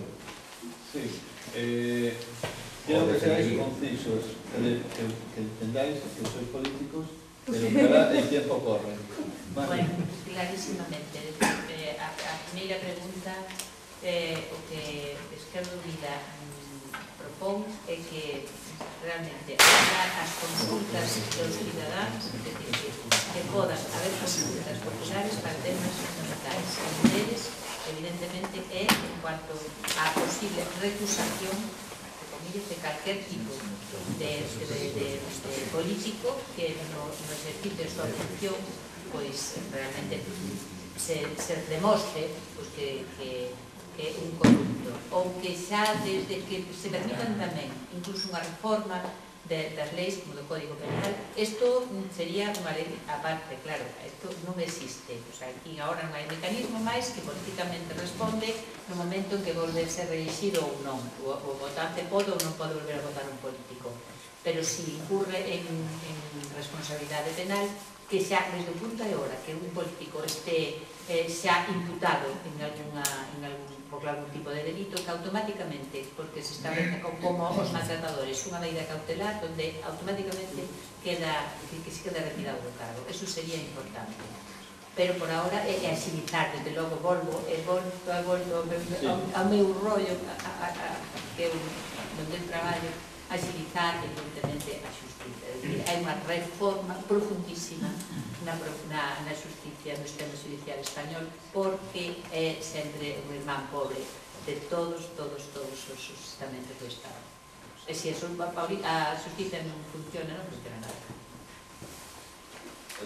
Sí, moi escuetamente, aparte do mecanismo de non volver a votar o partido que deu soporte ese goberno, que o seu programa practicou un programa contrario, creo que desde a base da sociedade tamén se conforman as vontades políticas, por lo tanto que a sociedade se movilice, que a sociedade faga ouvir a súa opinión, é moi importante para provocar, forzar unha rectificación de políticas. Creo que tamén evitar ese tipo de situacións se consigue desenvolvendo que cuestións non poden ser decididas sin consultar a cidadanía en última instancia para que a cidadanía teña a última palabra, e todo o que afecte a dereitos básicos, e entendendo por dereitos básicos tamén os chamados dereitos de terceira xeración, os dereitos sociais e económicos. En última instancia, pois debía de consultarse a cidadanía para que a cidadanía tivese a última palabra. Por lo tanto, creo que os mecanismos son estes, e aparte que é moi importante, dado que estamos ás portas de unhas eleccións xerais,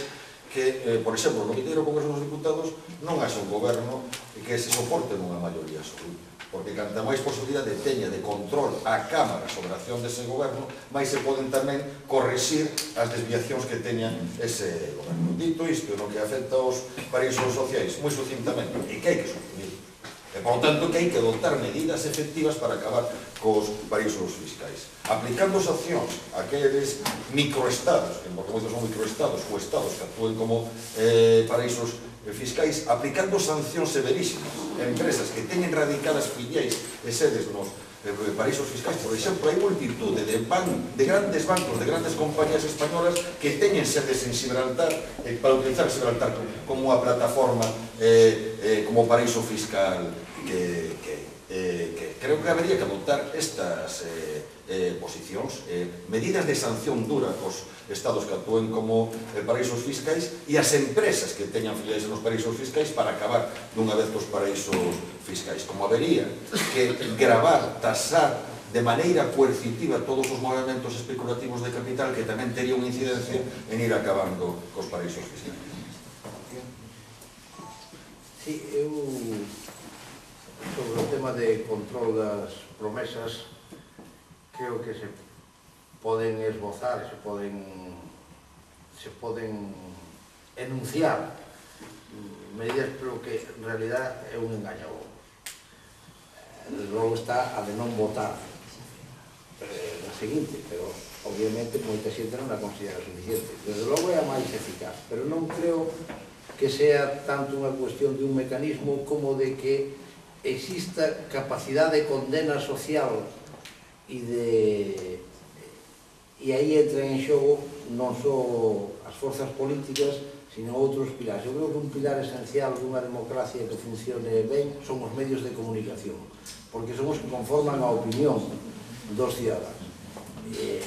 E mentre non teñamos unha cultura construída sobre a cultura democrática, sobre o papel dos medios de comunicación, sobre a non impunidade porque os medios de comunicación coa política xogan dunha determinada maneira e viceversa. E, por tanto, non se conforme unha capacidade de resposta social de tal forma que cando alguén ten unha determinada actitude sexa incapaz de resistir esa condena social, como ocurre en outros países, pero había que recurrir á tradición máis luterana, máis calvinista de outros países, en donde existe un sentido social da ética moi diferente ao que a tradicional educación xudeo-cristiana e predominio do catolicismo en España impuxo. E isto é unha cuestión histórica que está ao alcance de cada un. E aquí non existe eso. A prova é que pode haber un coñecemento público de determinado tipo de comportamentos e esos mismos cargos públicos se presentan as solucións e son refrendados por maioría absoluta. Algo está fallando, desde logo, desde o punto de vista da resposta social. Aí xa era unha cuestión de control de promesas, senón de control de comportamentos. E se no control de comportamentos falla a resposta social, pois máis difícil será que haxa esa exigencia de cumprimento e un mecanismo de cumprimento das promesas. Pero eu tamén quero dicir al respecto de isto, que eu non creo, nin comparto esta generalización que se acostumbra a facer de os políticos, nin siquiera o termo clase política me parece afortunado, porque ademais é un invento do nazismo, o tema clase política, cual non... Creo que crear unha especie de sector privilexiado ao que habería que empezar por quitarle o nome. Así uno se encontraría con situacións como as que a veces se dan. Bueno, yo, en cuanto a la contestación, que es evidente, ninguna. O sea, no hay ningún control actualmente. Un partido puede presentarse a las elecciones con un programa, no cumplirlo y no pasa nada. Eso es evidente. O sea que, si estamos a la situación de ahora, ¿por qué pasa eso? Pues Pues porque hay una falta de músculo social. Nosotros pensamos que precisamente hay que generar ese músculo social en la sociedad para que la sociedad sea la que en un momento determinado articule una respuesta y que exista la posibilidad de articular una respuesta a esos incumplimientos. Pero es que además ya llega a un extremo que es peor todavía, es que la gente se siente ya derrotada, no lee los programas electorales, porque ya los entiende como un bla bla bla bla bla que están ahí puestos para nada. Entonces, ya es una derrota, ya los ciudadanos, y yo antes de militar en un partido ya me sentía derrotado, porque bueno, me iban a decir, ¿pero qué? En cuanto a los paraísos fiscales, debe de haber algo negrísimo, porque yo pienso que es bastante fácil eliminarlos. Hay medidas como lo que han dicho aquí en la mesa, de decir, mira, tú eres una empresa, no estás ahí, no tienes ningún contrato público en este país. ¿Se quiere decir? O sea, lo que proponemos es eliminarlos, es que debería de ser fácil eliminar. No sé, eso no tengo ni idea. Pero en un principio, o sea, si nos metemos en una guerra para según qué cosas, no me imagino por qué las Islas Caimán siguen siendo Caimán. Que no me lo imagino. Sí, a mí me gustaría que me contestaran todos qué opinan sobre si eliminarían las subvenciones a la Iglesia, a los sindicatos, para que sean más independientes, y los mismos partidos políticos, que vivieran de las aportaciones de sus asociados. ¿Qué opinan de eso? Sí, non teño ningún problema en contestar, vamos a ver. Que eliminar a financiación pública aos partidos políticos ten un gravísimo problema e que nos leva ao modelo norteamericano que eu creo que conduce precisamente a menos democracia, non a máis democracia. E é que os grandes lobbies económicos, os grandes grupos de presión, son os que financian a campaña, os que financian as campañas, co cal os candidatos eleitos se acaban convertindo en auténticos peóns do que dictan esos grandes lobbies económicos, esos grandes grupos de presión. Por lo tanto, a financiación pública dos partidos é o que máis asegura a súa independencia. E pensemos que o BNG nunca foi confesionalmente constitucional, ¿no? Pero no sistema constitucional español os partidos son instrumentos para canalizar a participación da ciudadanía na toma de decisións e a súa representación pública. O que haberá que facer é mellorar eso en vez de convertir os partidos en apéndices dos grupos de presión. E o modelo de que os financie, de eliminar a financiación pública, pode conducir a eso. E o que pasa en Estados Unidos? O que pasa en Estados Unidos, onde a campaña do candidato do turno acostea o lobby económico del turno e, por suposto, logo vai defender os intereses dese lobby na Cámara de Representantes. Creo que o mismo de aplicación os sindicatos son organizacións que forman parte do entramado institucional para o funcionamento dunha democracia. Por lo tanto, creo que é lógico que teñan unha financiación pública razonable, e creo que as confesións religiosas é algo total e absolutamente distinto. O Estado español é un Estado aconfesional, é un Estado laico. Eso non pode ser papel mollado, eso habrá que dotalo de contidos prácticos, e, por lo tanto, o lógico é que sesen os propios crentes que financien a súa iglesia. Por exemplo, a Iglesia Católica é que se financia prácticamente, na súa grande maioría, fruto das subvencións públicas. Nos consideramos que hai que superar claramente ese modelo e que deben de ser os propios crentes os que financian as distintas confesiones. Algo máis que aportar? Sí, absolutamente de acordo. Eu quero facer un matiz al respecto desto. Sobre o tema da laicidade e da confesionalidade do Estado, estou absolutamente de acordo. Eu creo que hai que avanzar moito nese terreno, e con eso queda dito todo. Sobre o tema da financiación dos partidos, isto nos leva ao principio de todo. Comparto parcialmente, ainda que unha parte importante do que dixo o representante do BNG, pero tamén creo que o que había que facer era reducir o gasto dos partidos enormemente. E antes decíamos que se supriman as campañas electorais de cartelería e se centre todo en debates deste tipo, e, é dicir, se se reduce o gasto, desaparece o problema de fondo. Ahora, como entidades públicas de interés público, eu creo que as entidades de interés público hai que controlamos con controles autónomos.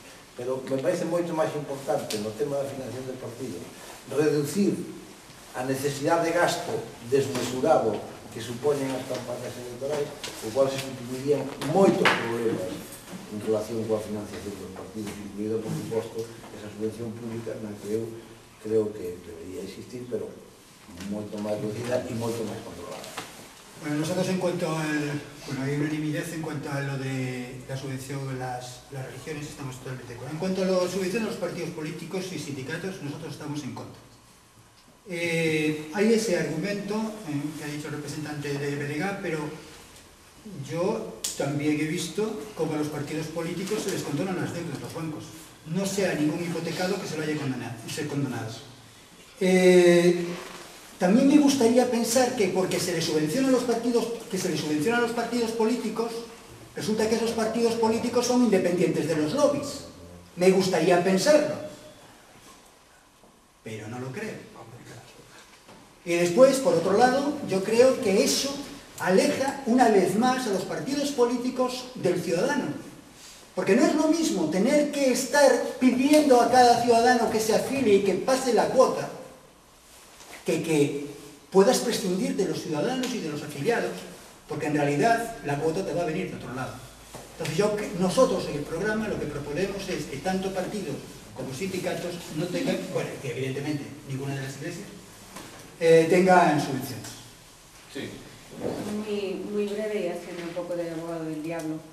¿Qué reflexiones merece a ustedes que, aun faltando el número 1 del Partido Popular en esa mesa, que es un hombre de 5 candidatos afiliados a una mujer? Y segunda consideración, y más, ahora sí que hablo de abogado del diablo, siendo ustedes representantes de partidos de izquierdas y progresistas, y antes hablaba el señor Lorenzo del tema de los programas electorales, los programas electorales no se los lee ni 1 de cada 10 ciudadanos.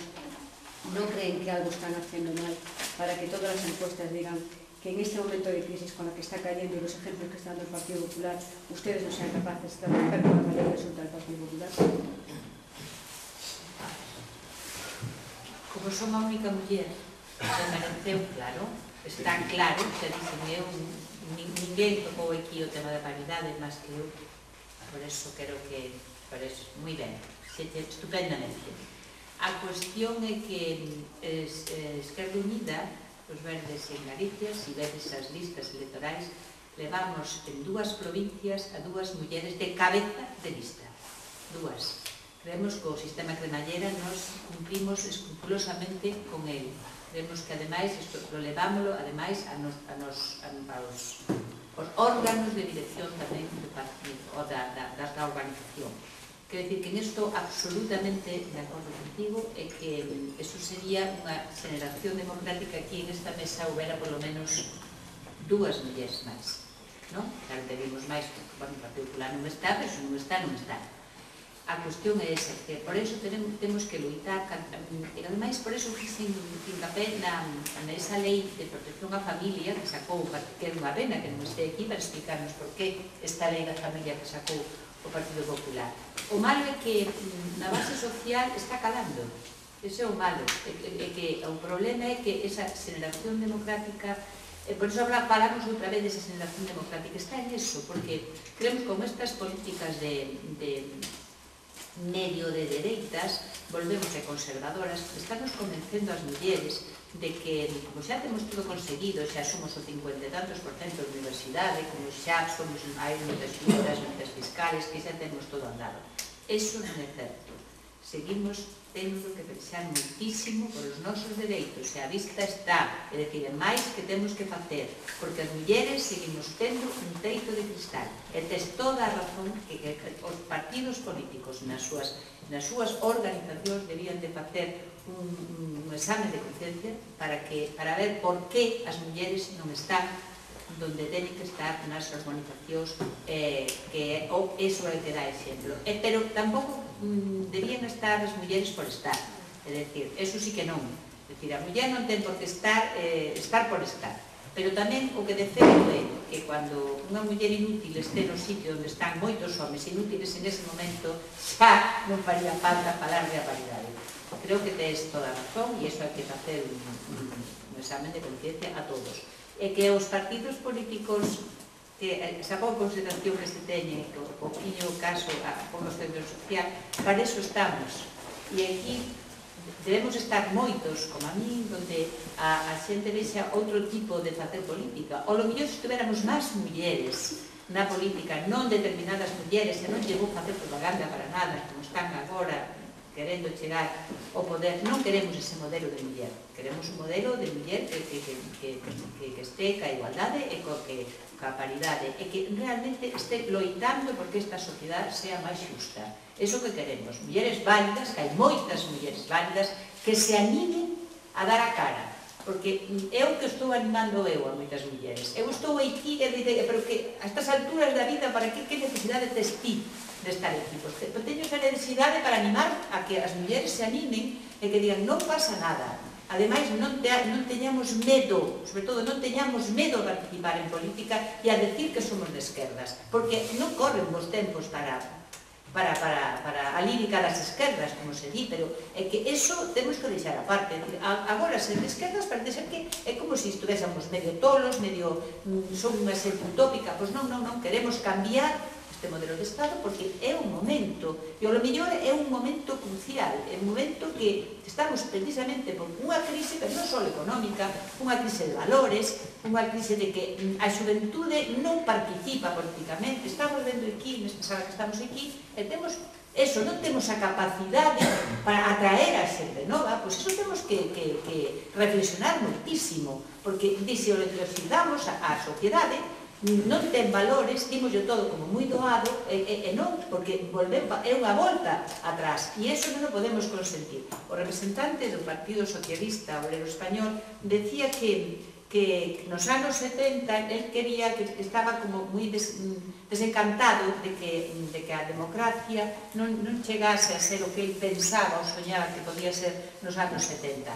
Pois creo que iso, bueno, é unha pena, pero estando como se está, o Partido Socialista Obrero Español, como está no goberno na nación, tuvo maioría suficiente para levar a cabo determinadas políticas, creo que tamén son os que realmente deberían de facer un mea culpa, é dicir, ou polo menos un examen de conciencia, que por que estamos onde estamos, e se non se podían facer outro tipo de políticas. Nós creemos que outro tipo de maneira de facer política é posible, e en eso temos que estar todos xuntos, porque senón nos quedan tempos moi difíciles. Estou de acordo con que hai que participar, e estou de acordo tamén que temos que facer por todos os medios que non haya unha maioría absoluta no Congreso dos Diputados, porque como nos va a Marea Azul non temos nada que facer. E iso quero que chegar, que o digo como moi convencida, que por eso estou onde estou agora mesmo. É dicir, o que hai que facer o que sexa, temos que animar. O mellor moitos máis debates como isto, pois sí, que nos escoiten a todos, e que non nos estamos tirando os trastos a cabeza. Estamos de tratar de conseguir puntos en común para ilusionar a ciudadanía e para que vayan por o seu voto. Para que non haya tanto voto en blanco como hubo nas últimas municipais, que o único que fixeron é realmente consolidar unha política de dereitas. E iso é que non o podemos consentir. Por ser unha cuestión directa. Que parece que cala a idea, a veces incluso con moita gente sabe que o Partido Socialista é culpable de todo. No. O sea, quero decir, vamos a poñer as cousas no seu sitio. É dicir, dentro dos partidos e no ámbito da política, este debate da paridade naceu cando un grupo de mulleres amplio dentro do Partido Socialista loitou dentro con dificultades para a imposición do que hoxe parece unha antigualla, que era a cuota do 25%. E foi o Partido Socialista que inició ese debate. Ollo parte, outras forzas non fixeron. Non digo que non tuveran máis súa idea, pero non lo fixeron. Por tanto, seamos aí. E a partir de aí se chegou hasta a paridade. E ninguén pode negar, ninguén, que este goberno de José Luis Zapatero, tal no Estado, foi o que máis ten feito no ámbito da igualdade e da paridade. Porque eu, decir, como membro do Partido Socialista, que podo recoñecer os erros, algúns compañeros dices que é demasiado tendente a recoñecerlos, tamén a veces toca un pouco as narices que parece que matamos a Kennedy tamén, e non. E se fixeron moitas cousas. Non digo por ti que se lle dixeches cariñosamente, pero este goberno, por certo, moitas decisións sobre ese tema apoiadas, como moitas outras en outros ámbitos, por Izquierda Unida e polo BNG. Porque, claro, ahora, en época electoral, todo o mundo... Non, as cousas como son. E este debate da igualdad e da paridade, desde logo que ten feito desde o ámbito gubernativo, en normas, e desde o ámbito político que está no partido, é o Partido Socialista Obrero Español. E o demais, tampouco aquí estamos para aguantar postos polo Concello, para aguantar bofetadas por todo e para todo. Dito isto, con gran cariño, por suposto, e suscribindo a idea de que hai que evitar que haxa maiorías absolutas. Sí, vamos a ver, primeiro por alusións antes de contestar a pregunta concreta que vostede formulou, quero dicir que o BNG apoiou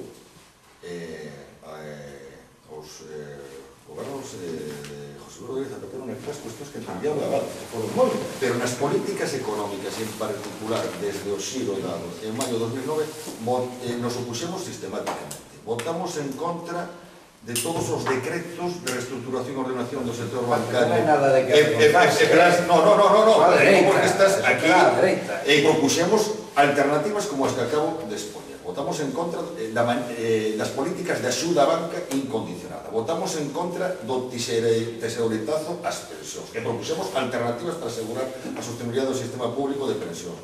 Votamos en contra da reforma laboral. Propuxemos alternativas para que a reforma laboral non consistise nunha precarización ainda máis das condicións de traballo. Por tanto, non nos responsabilicedes nunhas políticas desde que discrepamos sistemáticamente e por justiza das que discrepou sistemáticamente tamén Izquierda Unida. O sea, que non nos... Voume centrar...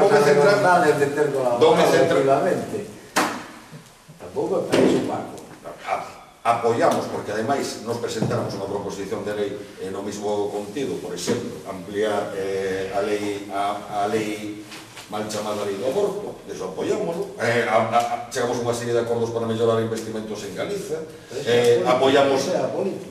Sí, aquelas cuestións que entendíamos que era profundizar en dereitos, por suposto que as apoiamos e en moitos temas fomos compartícipes, pero todo o que a regresión de políticas económicas e sociais tivo sempre a nosa oposición sistemática. E dito iso, comparto plenamente as reflexións que se fixeron sobre a participación da muller, polo que atinxe o BNG, a contribución a que aquí haxe unha sobrecuota masculina, sinceramente que é unha casualidade, porque no Congreso dos Diputados éramos unha muller e un home.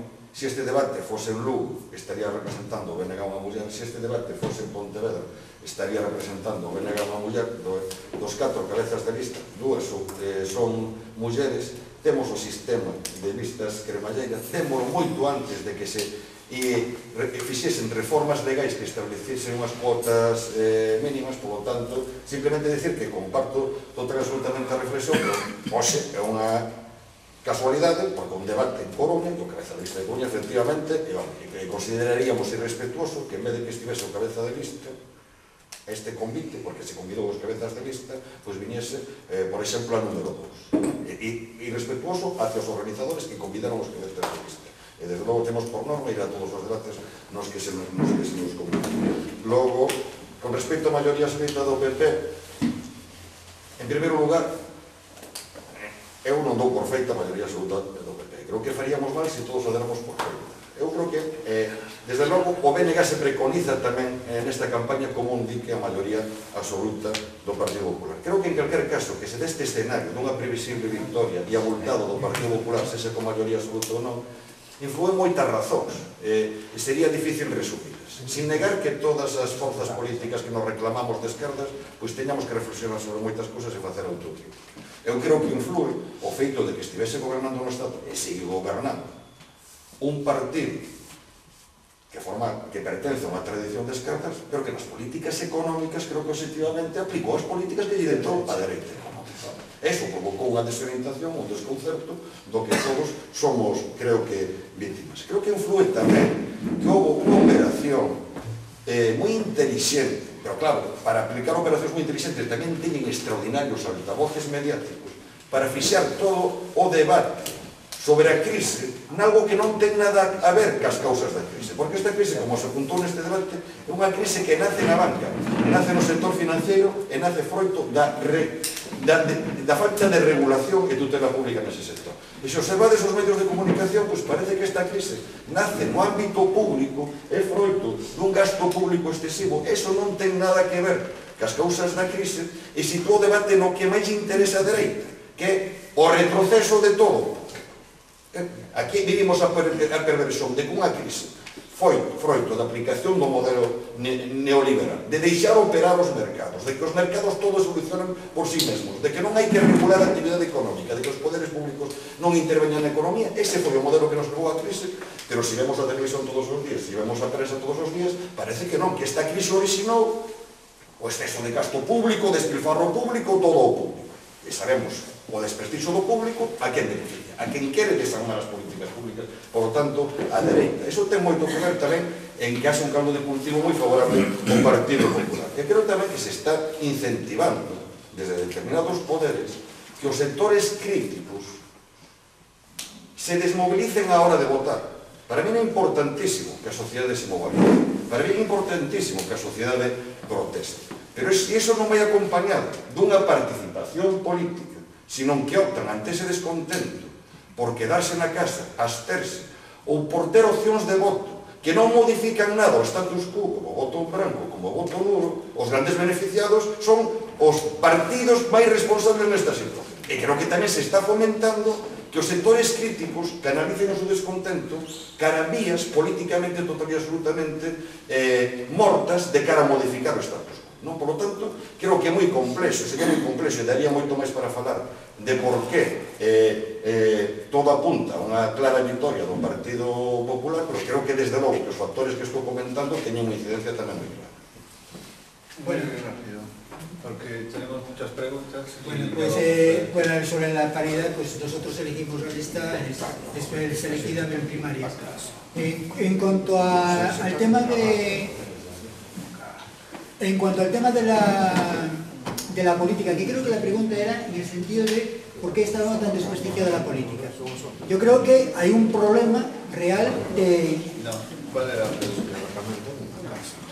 Yo lo que quise poner es siendo de izquierdas y lo de la mayoría deberíais estar mucho más cercanos a los sectores que están padeciendo la crisis y aún así se está diciendo en los medios de comunicación intencionadamente que una victoria del Partido Popular se atisba como ya resoluble y si algo en algo no estáis fallando.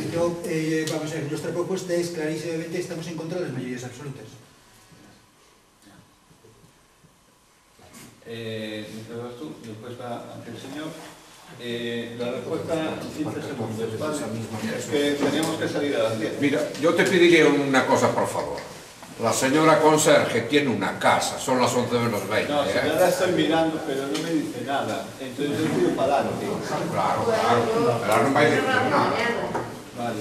Yo me da igual. ¿Qué cosa? No, claro, ¿qué va a decir usted?